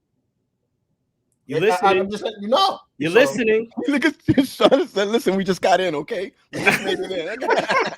We just made it in. Don't ruin my chances. All the new jacks in the there's like they're gonna go to bed tonight. So would you rather when I go daddy or handsome? So there's gonna be a lot of arguments tonight. I call you daddy. Come on, Owen Brissett. What do you rather be called? Handsome or daddy? Which one? Come on, James. Let's come on. And I want to say, since Lynette is watching, I want to say, Lynette, what do you call your spouse?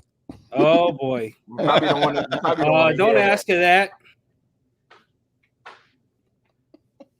Don't ask her that. Oh man. Yo, your wife is so quiet, man. She's so quiet. Is it? Owen said, Papa. Papa. All right, Papa. That's what your grandkids should be called. Yo, Shauna said she can't say nothing because she has no seniority. Her husband has no seniority yet. I got his back. I got his back. Big Papa. Go ahead, Nina. All right. Oh, I just want to look what Tia said. I need one to call handsome or daddy. All right. Don't worry, it's coming down the pipe. Listen, we putting that into the atmosphere.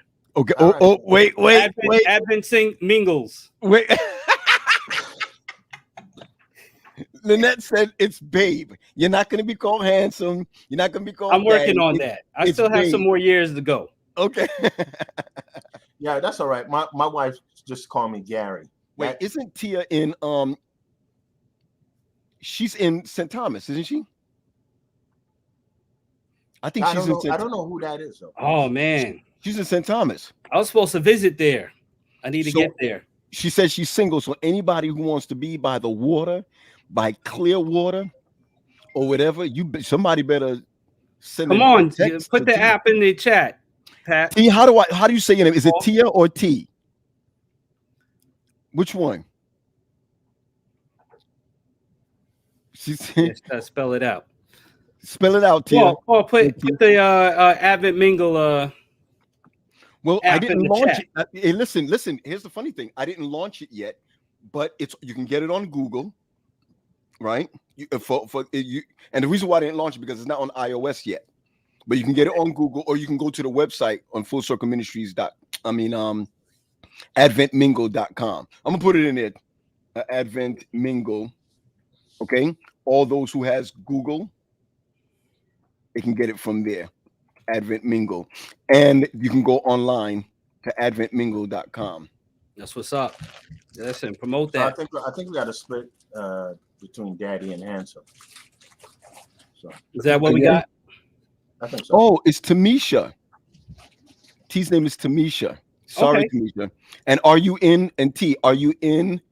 Hold up. Look, Gary. Gary, I can catch Patrick. He's digging his nose. He's digging his nose.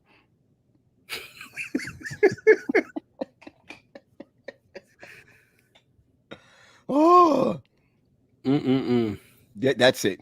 Adventmingle.com, or is Advent Mingle? You can get it on Google. You can get it on Google already, but it's not launching until like next week.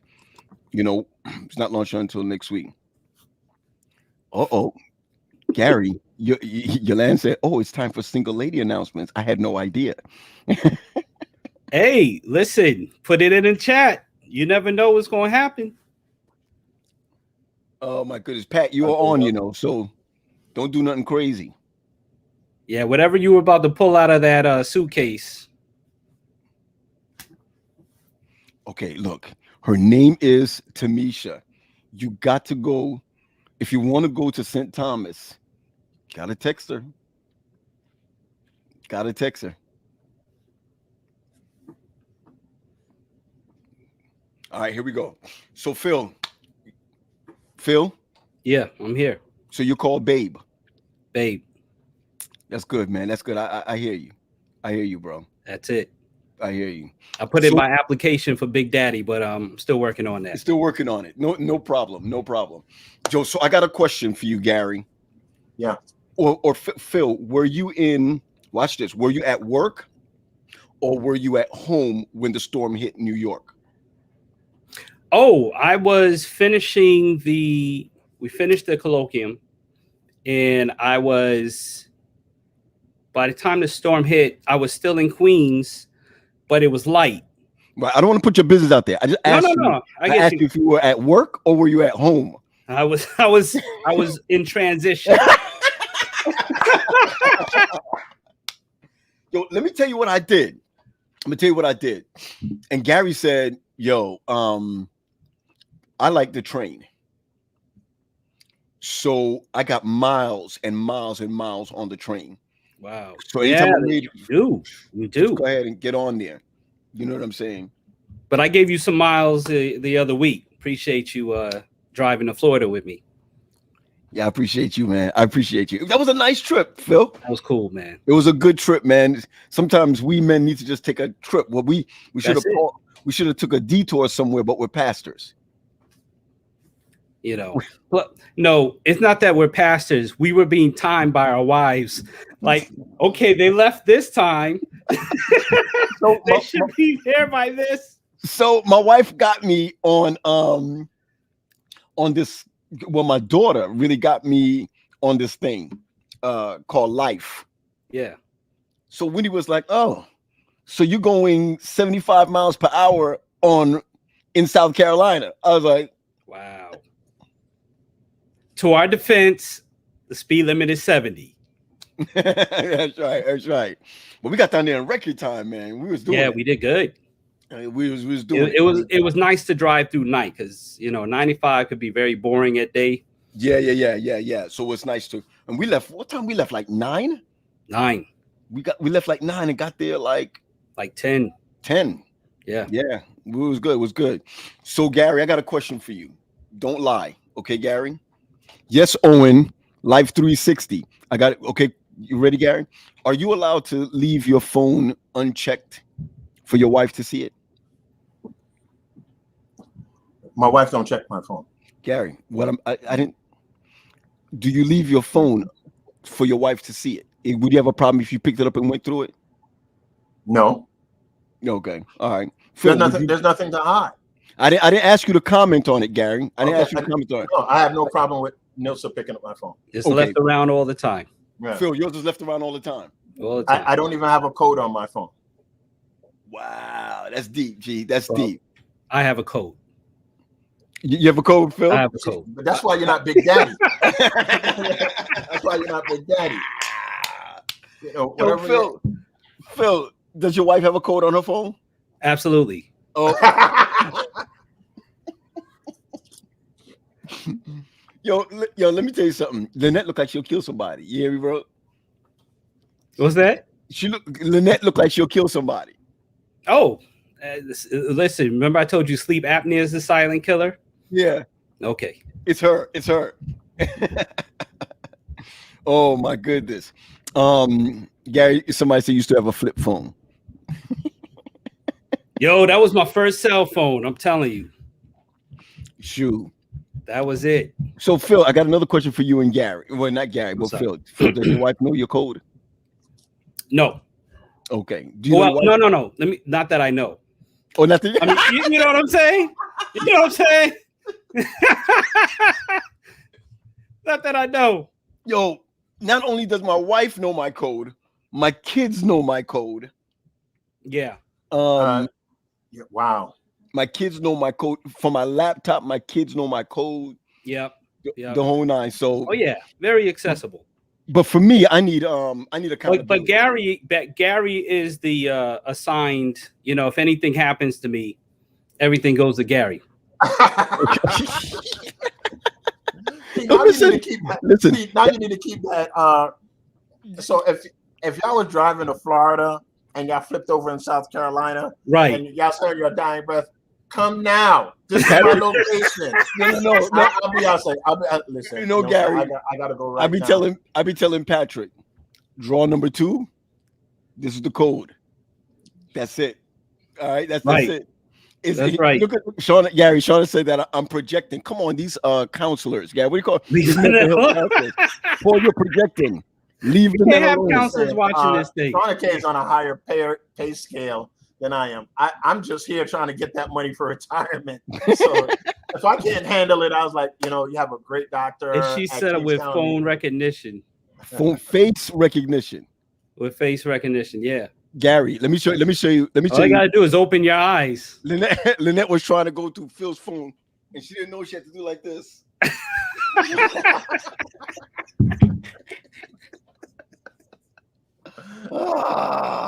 Woo! Yeah, listen, man. This is real men talk because listen, men, we know. Anybody say a D.L. Hughley set with the phone? He was like, listen, a man will go into surgery. They'd be like, yeah, we'll leave your phone with your wife. He was like, I'm taking that right with me. Wait. No. Yo, I had the most wonderful conversation with my father today, right? I said to him, because he's not seeing well anymore, So I said, Dad, do you feel really bad that, how do you feel that you're not seeing so well? He said, let me tell you something, 83 years, I've seen a whole lot. My memory works. Woo! Oh man, he just put his business out there.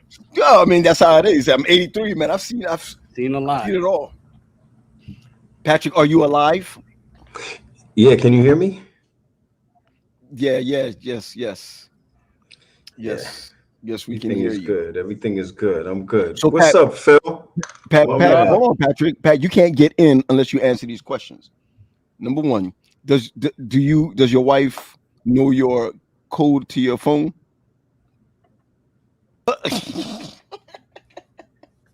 That's a smart man right there. Does she know it? Was that the answer? No, she knows it. Oh, do you know hers? I forget it. She gives it to me, but I forget it. Yo, it's funny, Pat. I have to admit it. It's the same thing with mine. I keep forgetting Wendy's. No, she knows mine. She knows my code. You have anything to high P? Yeah.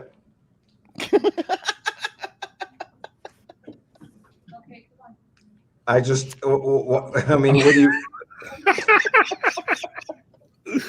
I see you, Mom. You're right. You absolutely right. Absolutely. You keep talking. You guys are no match for. Yo, there's no guy that's a match for a woman. None. I don't care what you. I don't care what you say. No, but she does have the code for it. I mean, she knows my code. The code for the garage is the same code as the security, the same code as my phone. Wow. Mama Graham for the win. Absolutely. Because she knows everything that my father does. Everything. Not everything. Listen, she said, hey, guys, I want you to get your father a nice iPad. Mom, you know what you want Daddy to get an iPad for, so you could keep taking his iPad and looking at it. Pat, you missed all the conversation, man. Hey, sorry about that, man. It's crazy out here, man. It is. Nice room, though. Yes, yeah. I can't front. The Shiloh alumni put me up in the executive joint, It's nice, man. They want you to come back already. Yeah, I just gotta preach that thing right. That's all. You better preach it right. Phil, give me one of yours from the archives. Man, I got plenty. Listen, the greatest thing about tonight, I'm not working on nothing. Oh, that's nice. I got one at 5:30 in Boston right now. Wow. About 20 minutes with a men's group. Tomorrow I'm at Silver Spring. Oh, we don't even do that yet, Gary. Look at the fourth brother try to pull it out of us, Gary. It could go anytime. That's fine. Yeah. Silver Spring, and then a wedding tomorrow. Got a wedding tomorrow. And that's why Pat is up in Chicago, because I'm supposed to be in Chicago. But they don't know the difference. Hey, you don't gotta tell people that. Do you remember when Gary brought Andrew's Deliverance in, and Paul came out as Pat, as the director of the choir? Yes, yes. I remember that. I remember that. That was like, parlay days. Yeah, I remember that. Remember that right there in Brooklyn? I remember that. Now it's a long time ago. Yeah. Gary is what got me into doing concerts. Really? I thought you was doing that before that. No. It was Parlay Entertainment first, then McGuire Entertainment came. Yeah, Gary did the same for me too. Same thing for me too. Oh man, Phil was with the Naked Why y'all Tongues. talking about me like I've passed on? I'm right here, bro. He was a great man. Right here. We're giving you flowers now, man. We're giving you flowers. Doing. Yeah, man, but it sounded kind of creepy, bro. Well, at least you know how we would talk. That's right. Yep. Y'all, I'm going to share with you. It's better than us walking. You've already better heard. Than us saying, man, he didn't look like him. Hey, he look a little dark in there. Wow. You're right, though. Y'all ministers. Yo, listen. I found a new spot today in New York. When y'all come, you need to go to Pennyfield Avenue and Fort Schuyler. When you come over the Throgs Neck Bridge, SUNY Maritime, you get to see you get to see the Throgs Neck Bridge and the Whitestone Bridge. Beautiful out there. Carlin said G was a good dude. It was a good dude.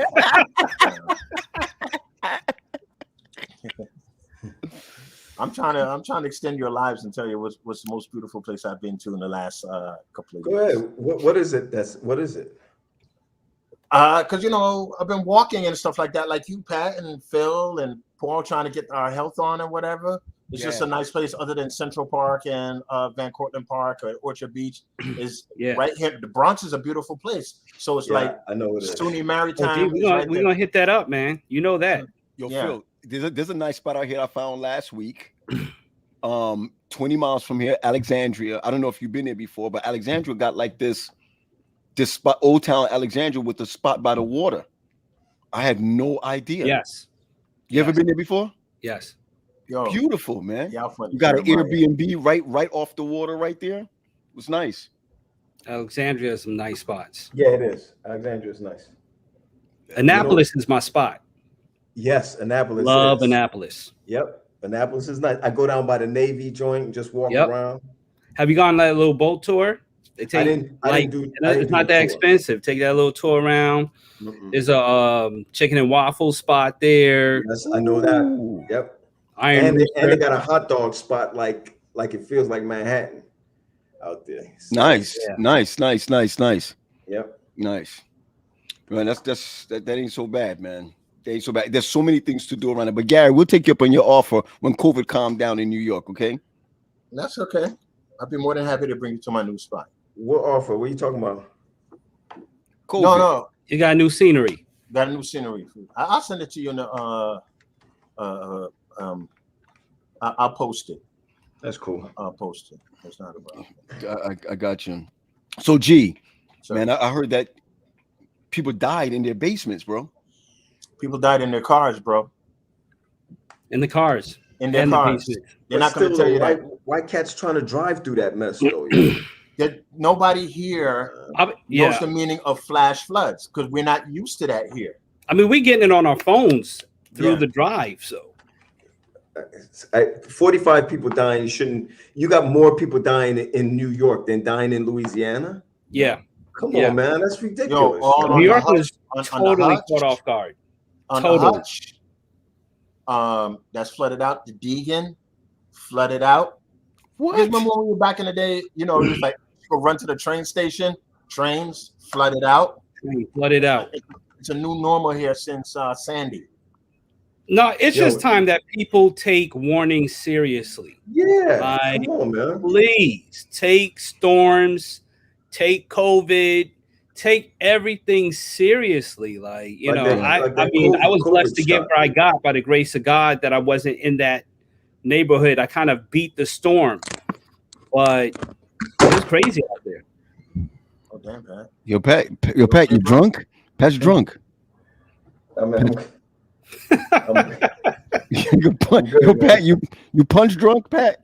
No, I'm good. I'm good now. I'm good. I was worried about you down there because you had a tornado in Annapolis, and the truth of the matter is it was worse up here. Oh, look my girl. Hey, Kim, how you doing?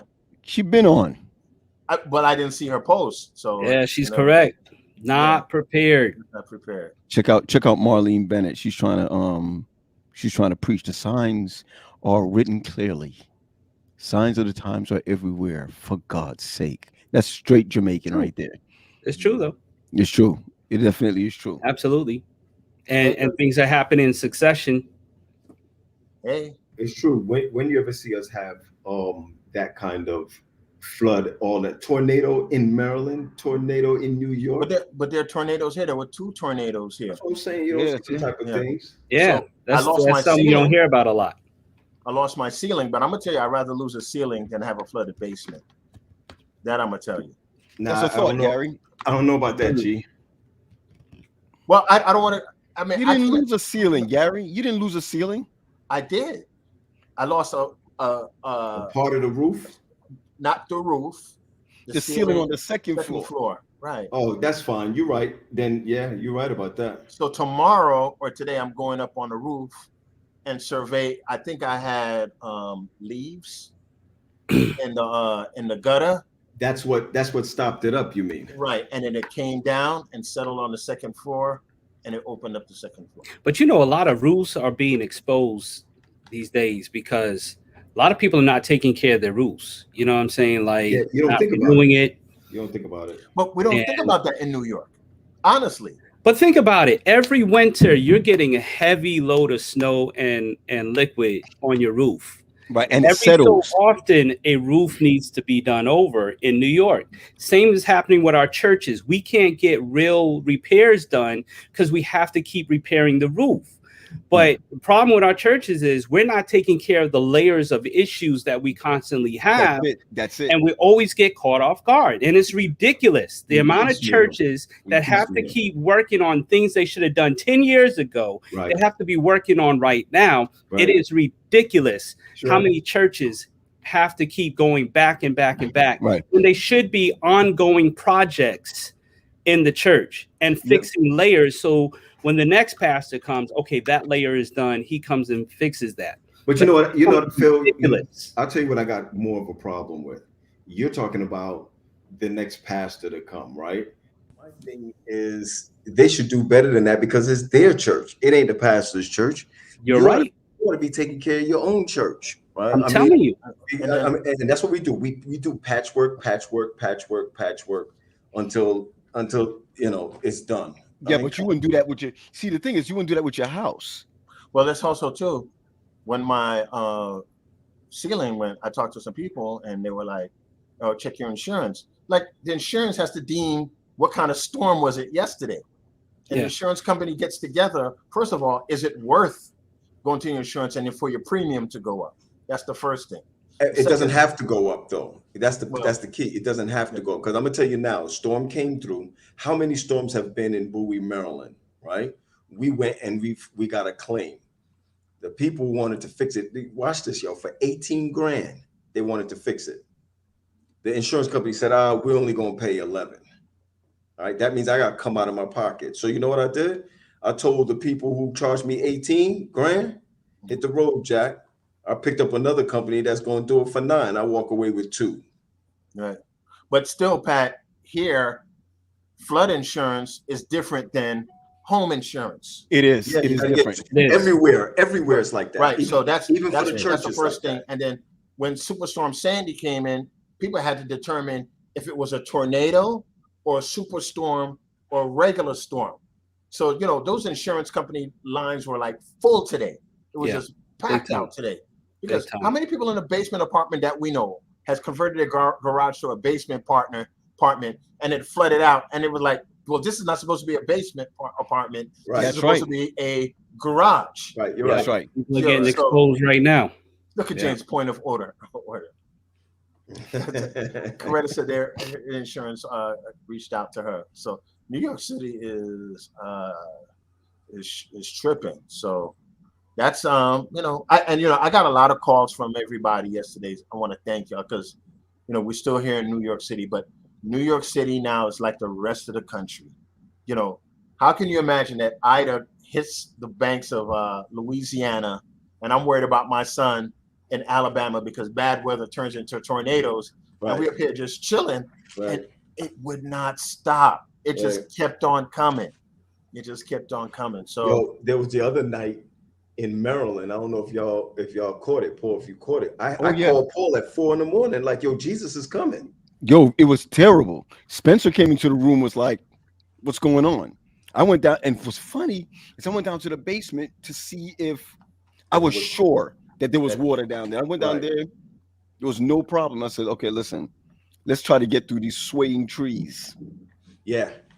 It's the trees you got to be worried about. It took me 5 hours to get to Pine Forge on Thursday. 5 hours. Everywhere was flooded. I was coming down there. I was going to Maryland this weekend, and I was for what? Yeah. Wednesday night, I took no chances with any kind of parkway. I don't care where it was. I was not taking a chance with any kind of parkway. Street said 3 a.m. As soon as it rains heavy, that the parkway is the biggest one to get hit. Right. So when did you come back? Me? Phil. Wednesday. Drove right through the storm. I was driving through the storm, like pitch black, rain coming down. I mean, I'm kind of used to it because of I've driven through inclement weather before. Yeah, you're a great bad weather driver. That I know.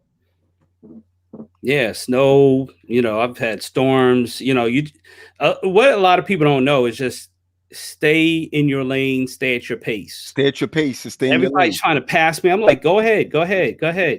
I'm seeing too many cars on the side of the road that are going nuts. I stay in my lane. I know where my rails are to the left and to the right. I don't care if I'm not in the right lane. I'm staying in a lane. Stay in the lane. And then follow the light. My dad always say, if you stop, you're going to feel the brunt of it. But if you go, you're going to drive out of it. Yep. Yes. So the great thing is follow the light, see where there's a light ahead, try to stay at a distance, but close enough that you know somebody that's ahead of you. And then just know where you are at all times. Mm-hmm. I hear you. Man. Fam, Gary, I gotta speak somewhere. So we can't stay on all day. No, I gotta roll. So Phil, come on, Phil. Come on, man. You just said that you had nothing to do. I have husband obligations. Oh, and I can't see the side eye right now, but it's staring at me. It's there. I feel it. I feel the pressure. You feel the pressure. I hear you. Don said pull on the bridge because he drives a motorcycle. So. Yeah. No, he has to definitely do that, but you have to watch out for traffic coming behind you. So if you are on your bike and please be aware of what's stand over. Yeah. Stand over. No, it's serious. But listen, if you're a bike ride and storm is coming, that's just not the time to be on the road. Like everybody knew the storm was coming. It's not like we didn't know. We knew the storm was coming. I knew I had to leave at a specific time to try to beat the storm, but we all knew the storm was coming. It's not like the warning wasn't out there. Flash warnings were hitting our phones like crazy. Not like we did not know. People just have to heed the warning and be better prepared. Come on, Phil, you sound like you're preaching a revival. Yo, we got to preach like preparation for the final crisis revivals, man. The final crisis. It's crazy. It's serious. Just listen to the warnings. It's there. Yep. When life is raging. Sing it, G. Sing it, G. Because Pat don't got his thing up no more. So Yeah. Gary, we're gonna have to do a virtual Christen song. ooh. That's a good idea. Phil, just somebody said it's time to do your honey-do list. Yeah. Let me get off this thing. So look, word of advice: honey-do list doesn't end. Never. It's circular. Yeah, there's no beginning and there's no end to that bad boy. It just keeps going. So wow, that's like omnipresent. Unless you got a wife like mine who be tripping and being like, "Yo, you're not doing it," then I'm gonna do it. She out there cutting down trees. Yeah, that's embarrassing, bro. Yep. I don't like that either. Your wife tell you to do something, you doing something on your own time. You go out there and start washing the car. Don't do that. Yeah. Don't do that, man. There you I go. want to make a big shout out to my boy Haywood Johnson.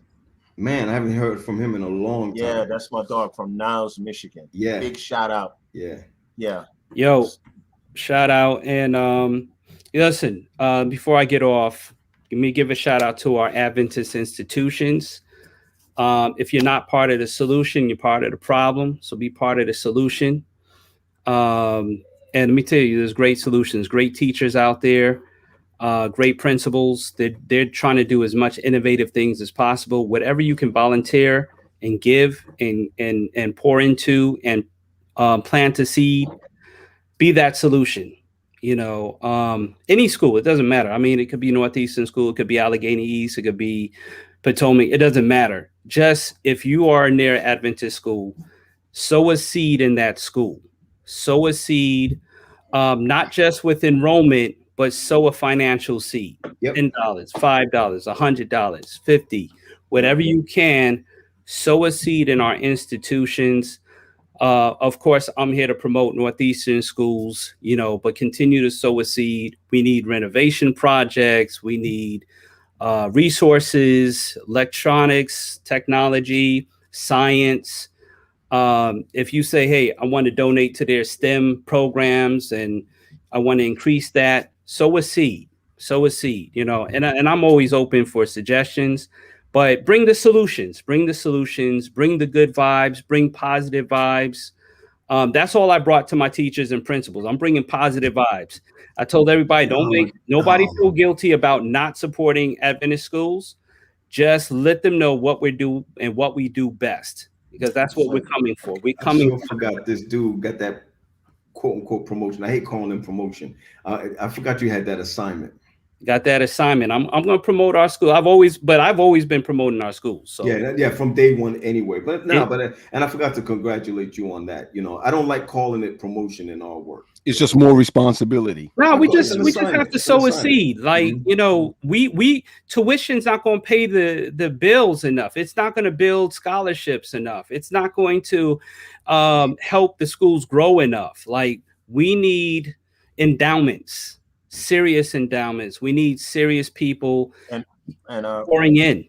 And versatile, you know, just more than basketball and volleyball. Yeah. You know, we should see things like swimming and lacrosse and we want to grow to that.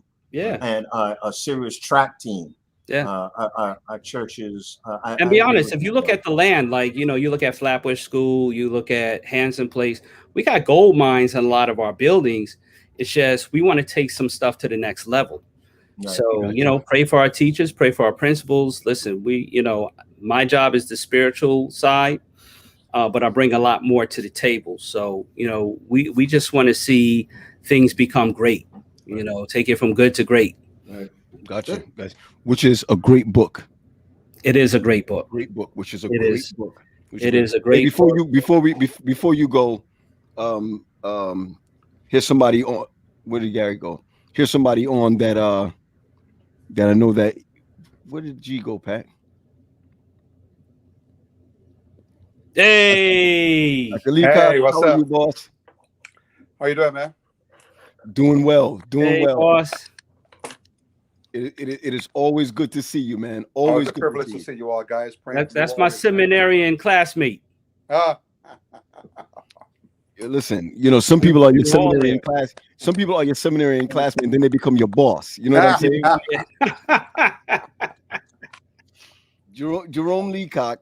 Privilege to see you all, man. Privilege to hear you guys, man. Man, thank you. Try to raise this volume here. No, you good. You sound You're good. good. You're good. good. Just Yeah, go. stay. Yeah, there you go. You're good. You're good. You sound Listen, good. I'll pass that baton on. Right down here, Okay. man. Dr. Jerome, God bless you, man. Man, hold on a minute. Good to see You're not going anywhere. What's wrong with you? I gotta log off, man. He said, what's wrong with you?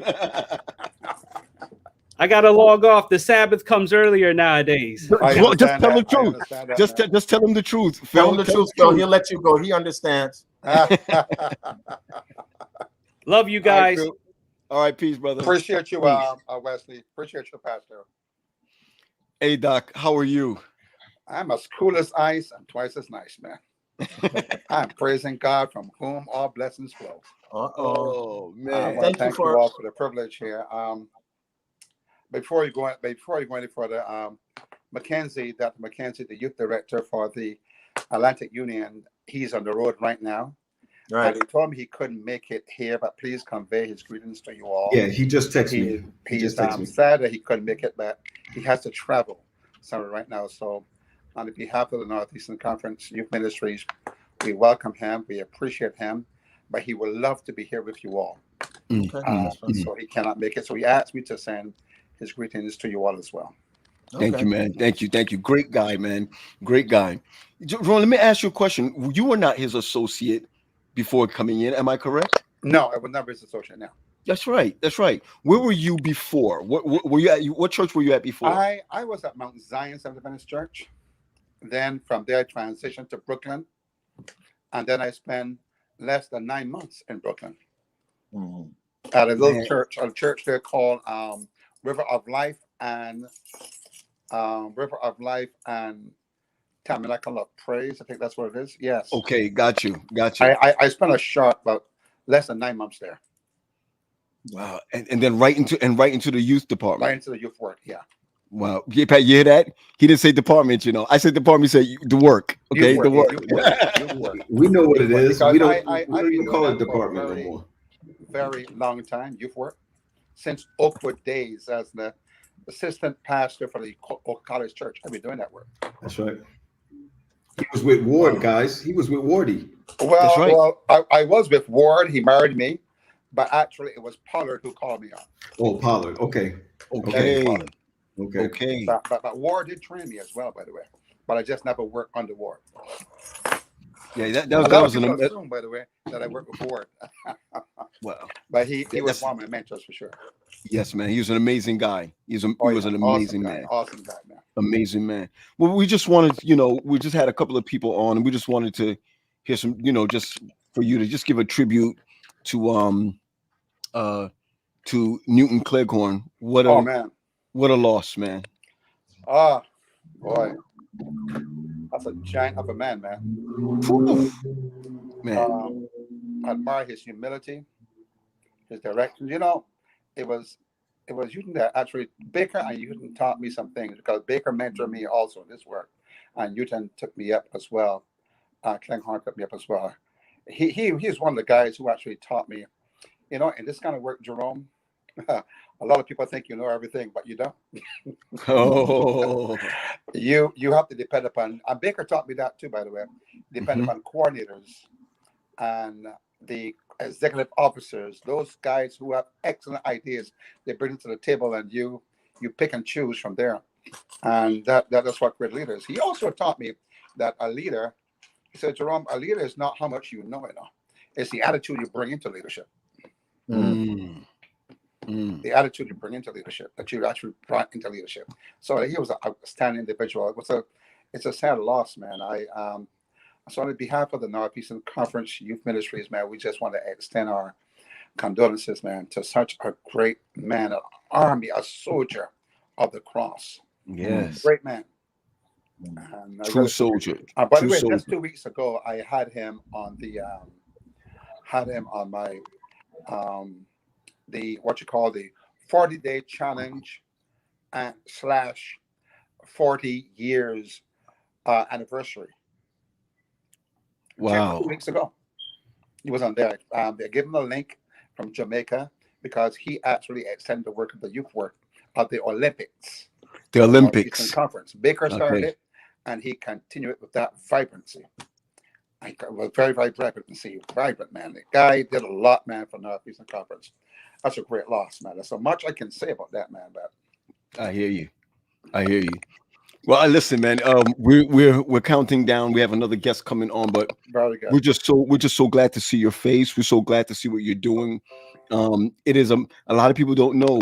I know Patrick understands because Patrick is in that work, and the field is wide. So is Northeastern's field. Northeastern's field is wide, huge, man. Huge.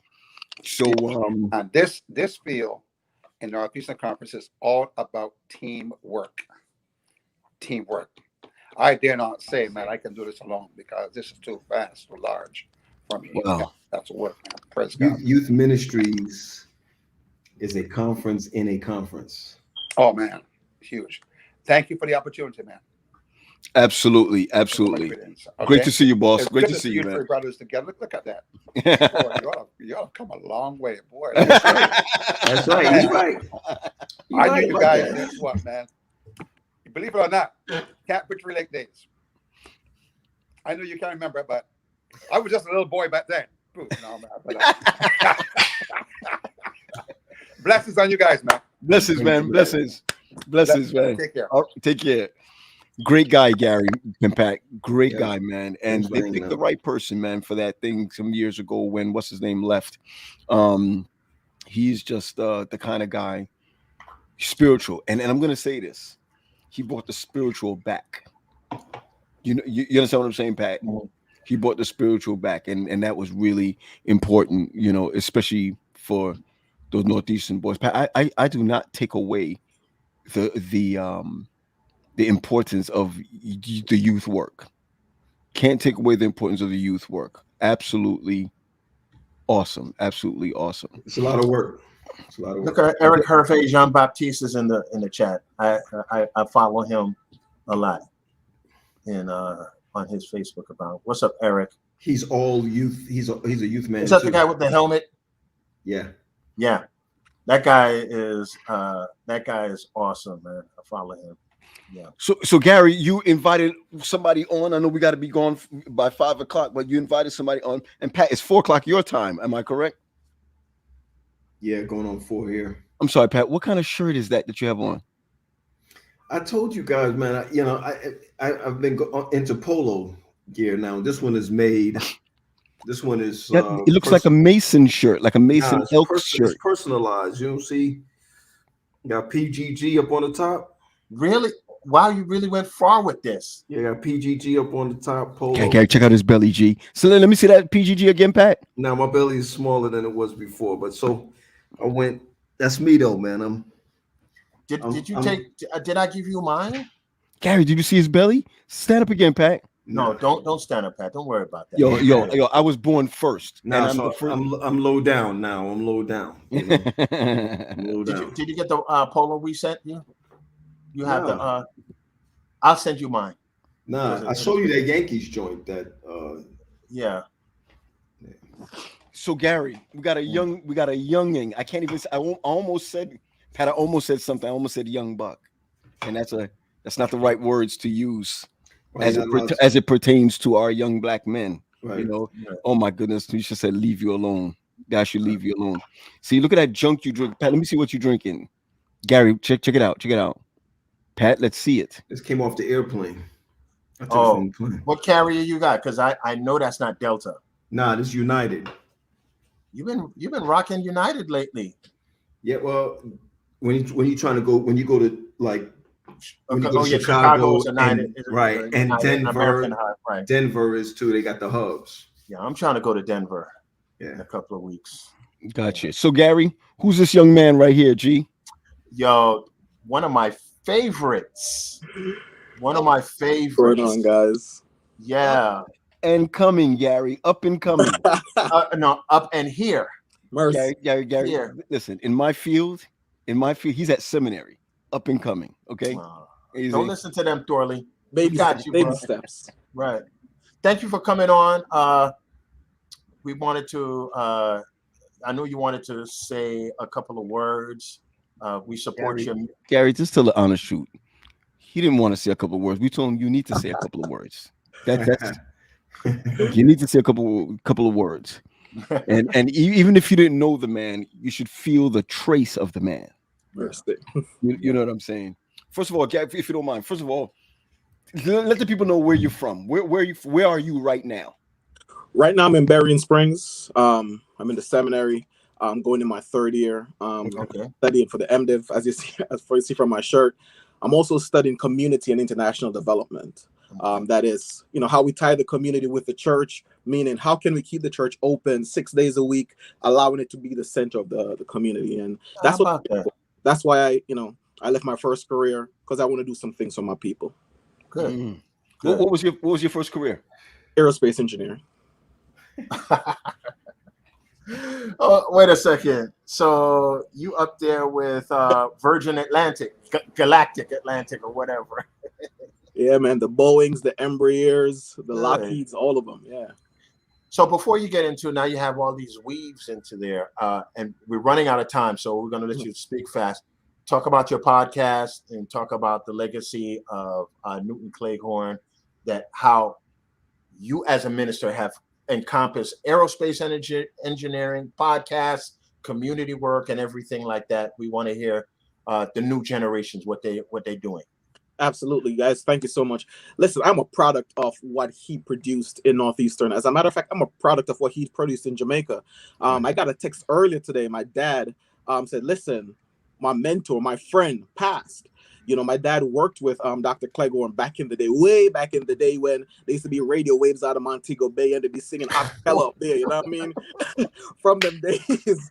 So, what he did with my dad resonated with me. And coming to America, working out of Mamre, just doing what I do, being a senior youth leader, all of that, I am a beneficiary of the leadership that he had back in the day, and I'm grateful for it. And that's one of the reasons why I'm here today. Wow. I always say this, that to move from one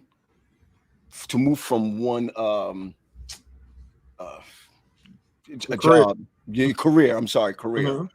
to another career. What were you smoking? Listen, my dad was a Rastafarian, so I leave that to him. So but honestly, it was an easy move for me. When you're in touch with your people and you see your people in a certain place, but not really progressing as everybody else, it kind of moves on your heart. And that's what it did for me. And, that's the main reason why I decided to make this move. And I could tell you this, every step of the way since that time, God has shown me that this is the move. Even being here today with a podcast that, we invited Gary on, TNL Playbook on Google, Apple, whatever you stream on, check it out. There's two seminarians, me and my boy Ludlow from New Dimension. We're chopping it up, talking about things, seminary life. And, we're inviting Gary to come on this Monday to talk about mental health. A lot of pastors, a lot of potential pastors are stressed out. A lot of people are stressed out, and we want to know, how do we identify these things? As Jamaicans, when we talk about mental health, we're talking about mad people on the road, but we got people in our church going through things, but we can't identify these issues, much more to do something about it. So we want to bring some awareness, and we thank God for Gary and his resources. So we're pulling from him to bless me as a future pastor, so I can have more vision to see and help people when I go out there in the field. I'm just going to tell you, you're a pastor. You're a pastor already. Thorley, I'm just going to let you know. You're just not assigned yet. That's all. You're being interviewed as we speak. So Lord have mercy. Yeah. Let me sit straight then.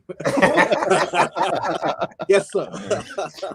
Thank you for coming on. Absolutely. I know, for Pat and Paul, they were really big on the legacy of Pastor Cleghorn, and to have you on the other end of how his influenced us, we wanted the people to know, and we kind of scrambled to put this together, and we wanted to be the first one out there.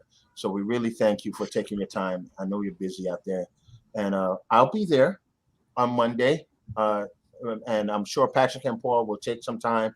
If you reach out to them, that they will come on your podcast and they will give you some enlightening things that all seminarians should know and so have. But thank you for coming. So let me ask you some shop questions. I know Pat. I see your head twirling, P. No, I'm good. You're good? Okay, I'm good, behaving. good. I just got 2 questions for you, and I promise we're gonna leave you alone. I remember when you were on your way to seminary. Mm-hmm. I remember you got prayed over me. The Sabbath before. Yeah. Yes. Funny as it is, I'm just being clear with you. I asked you, were you sponsored? Did a conference sponsor you?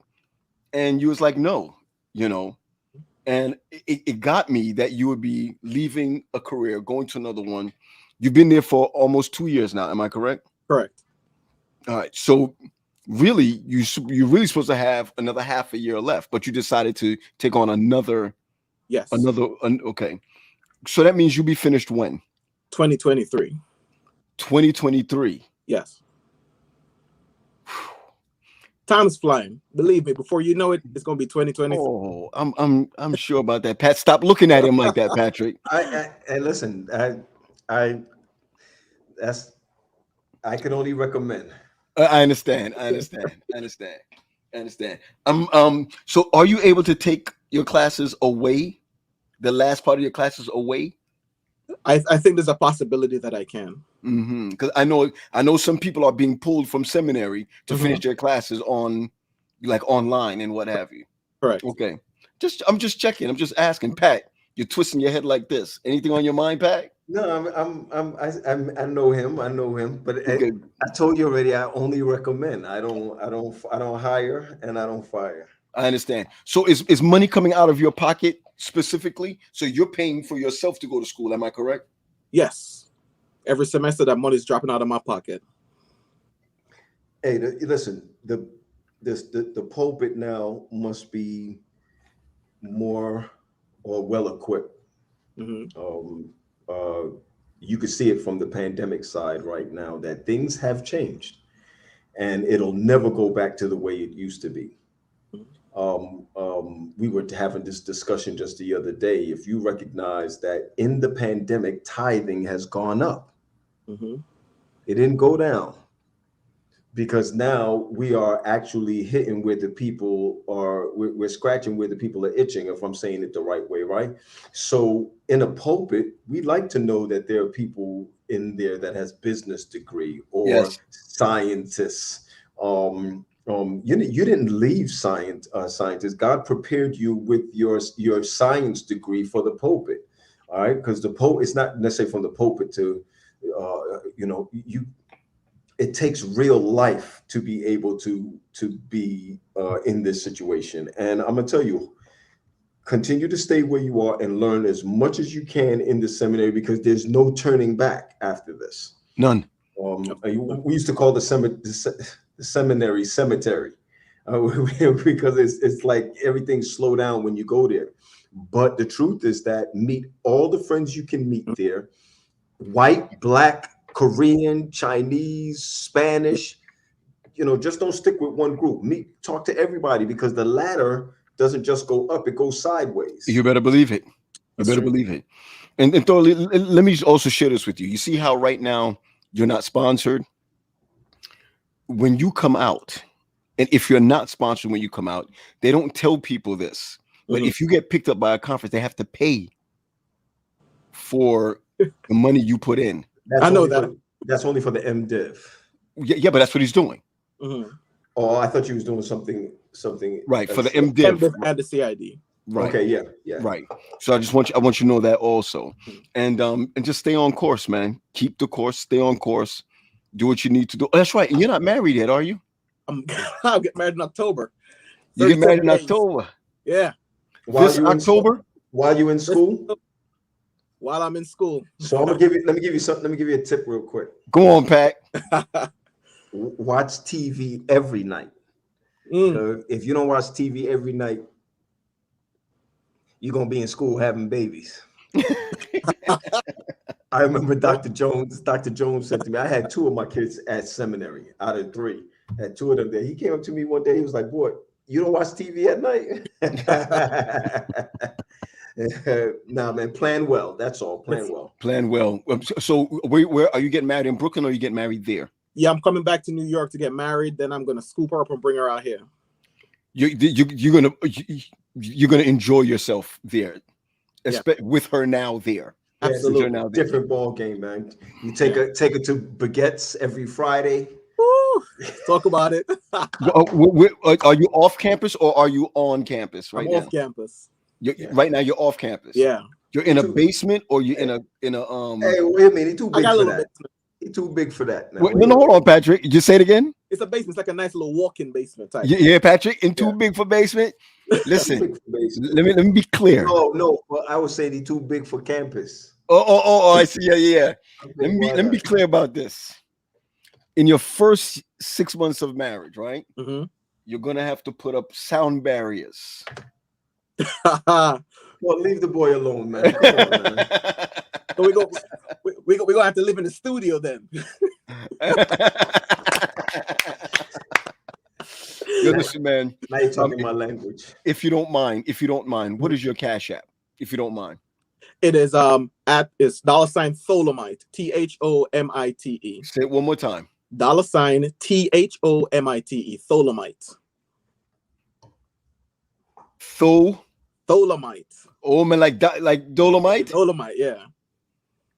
I'm trying to write it correctly, man. But Tholomite. THOLOMITE. Let me make sure this is it. THOLOMITE. That's it. Yep.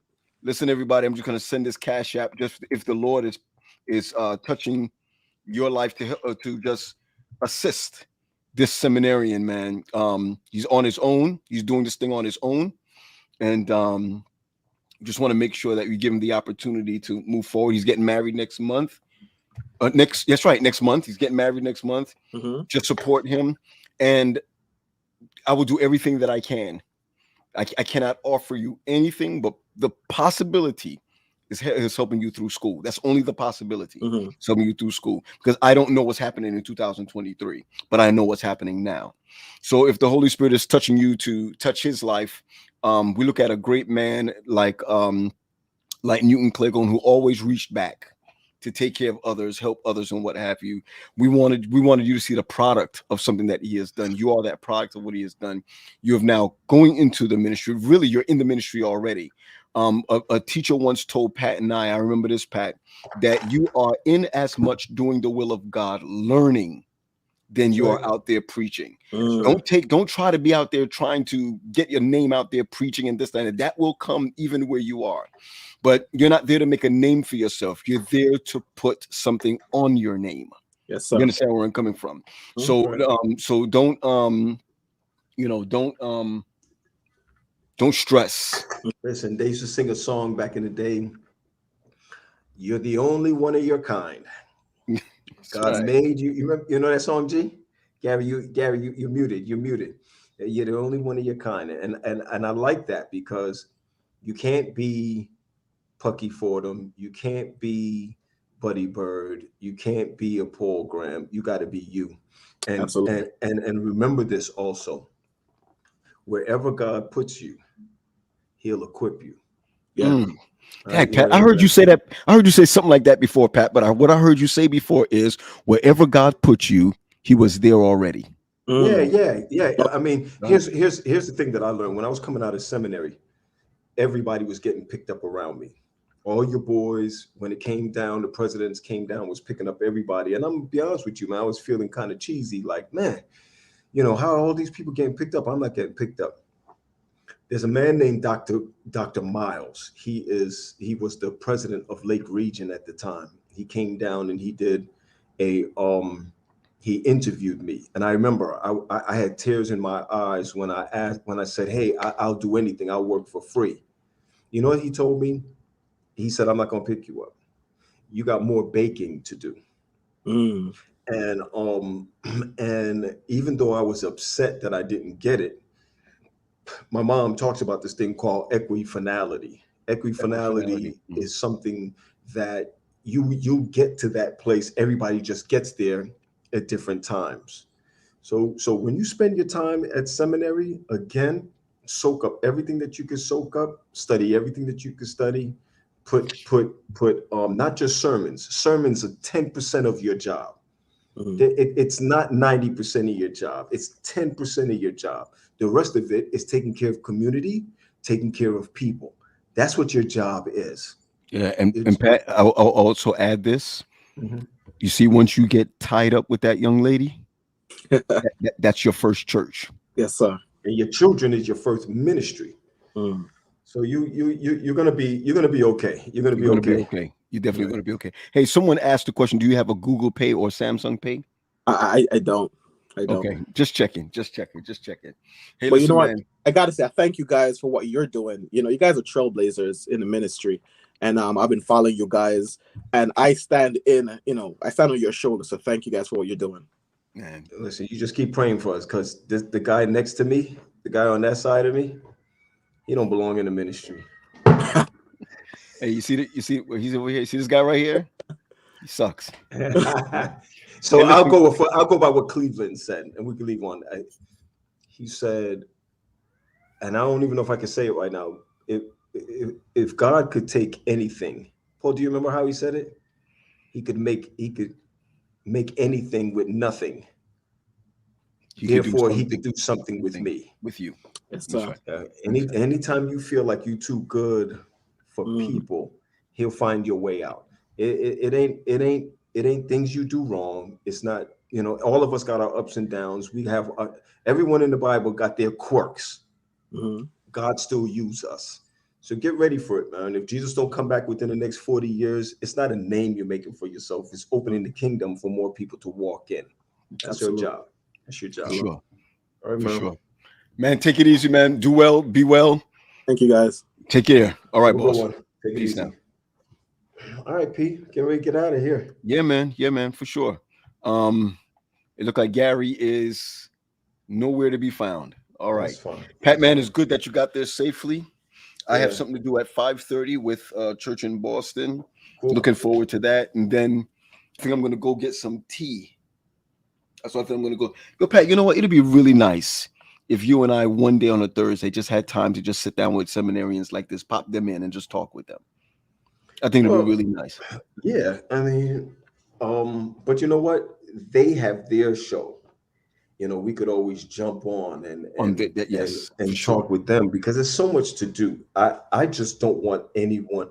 Both of us went through different types of ministry. We went through different struggles. Actually, you didn't struggle. You did well. Well, you did. I mean, it's true. I was blessed. I was blessed during that time. Yeah. So you did your thing, and everybody has their thing.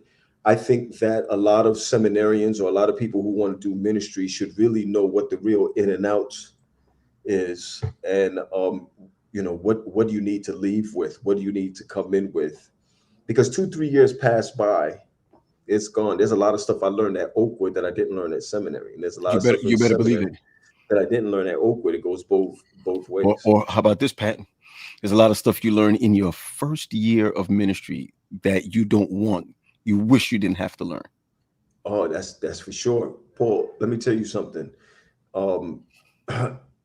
Whoever's your first associate, or when you're an associate behind the first person you learn from, you kind of walk away with some things from them, or what you come out in your first couple of years. I can't tell you the stuff that I've learned in my first 3 years at DuPont Park, my first 3 years of pastoral ministry, and it's like going to seminary all over again. Yeah. One of the things that I tell people is this, before you close this thing out, is that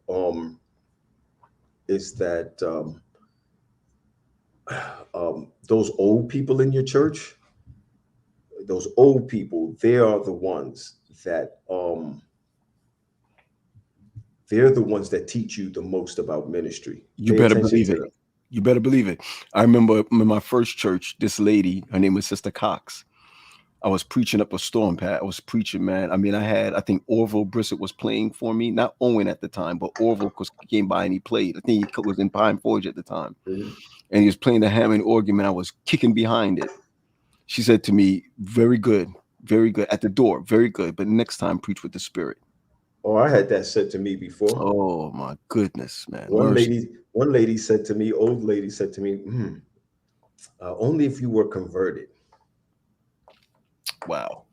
You know what I mean? And so you go through those steps, and you know these are the people who love you. They're not going to tell you those things. That's right. That's facts. That's facts. You know, That's facts. That's facts. That's not facts.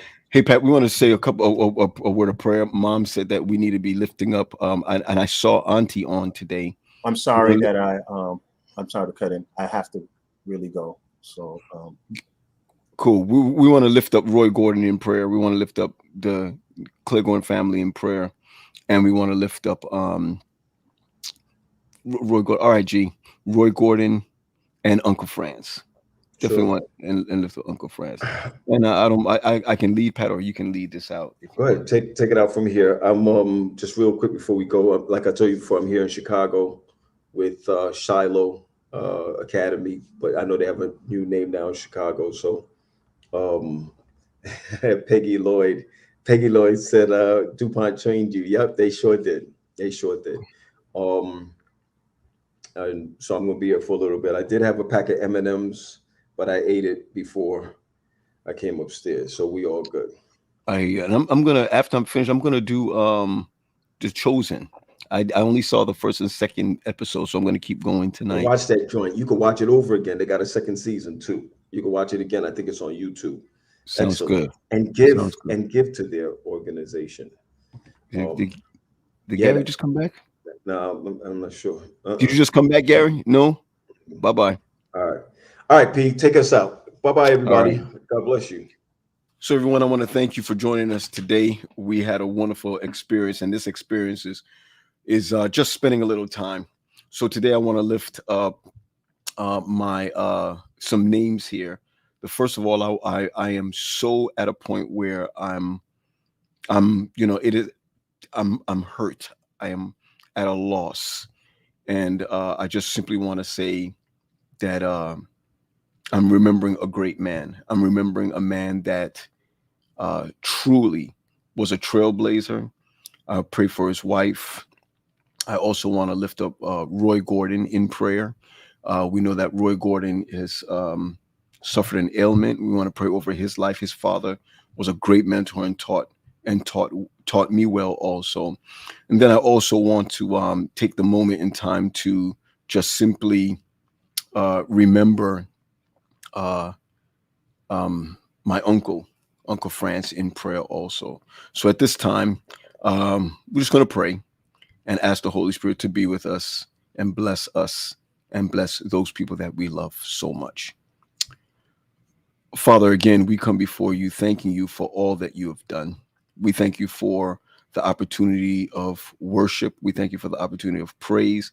And we thank you for this very opportunity that we have to spend some time together. But today we want to lift up these names. We lift up the Clegorn's family. We lift up Sister Wayne, even at this time. Great loss, those who need comforting at this time. God, I ask you that you will have us remember that time is short and we need to keep our hand to the plow. We lift up Roy Gordon Jr. at this time. We ask you to send your angels right around him, touch his family, and Lord, let them know that you have not forgotten that family. And then again, I bring before you my Uncle France, our Uncle France in a marked way, that you'll give him strength and we know that you can do all things. And so we put we put your hands in his hands. And so, God, we ask you that you continue to rest and abide with us, bless us, strengthen us, and be with us. And we also ask that whatever is said and done, you will get all the glory and the praise. In Jesus' name, amen. I want to thank you for joining us today, and we'll see you again. Share this with someone because snack time is everything. Bye now.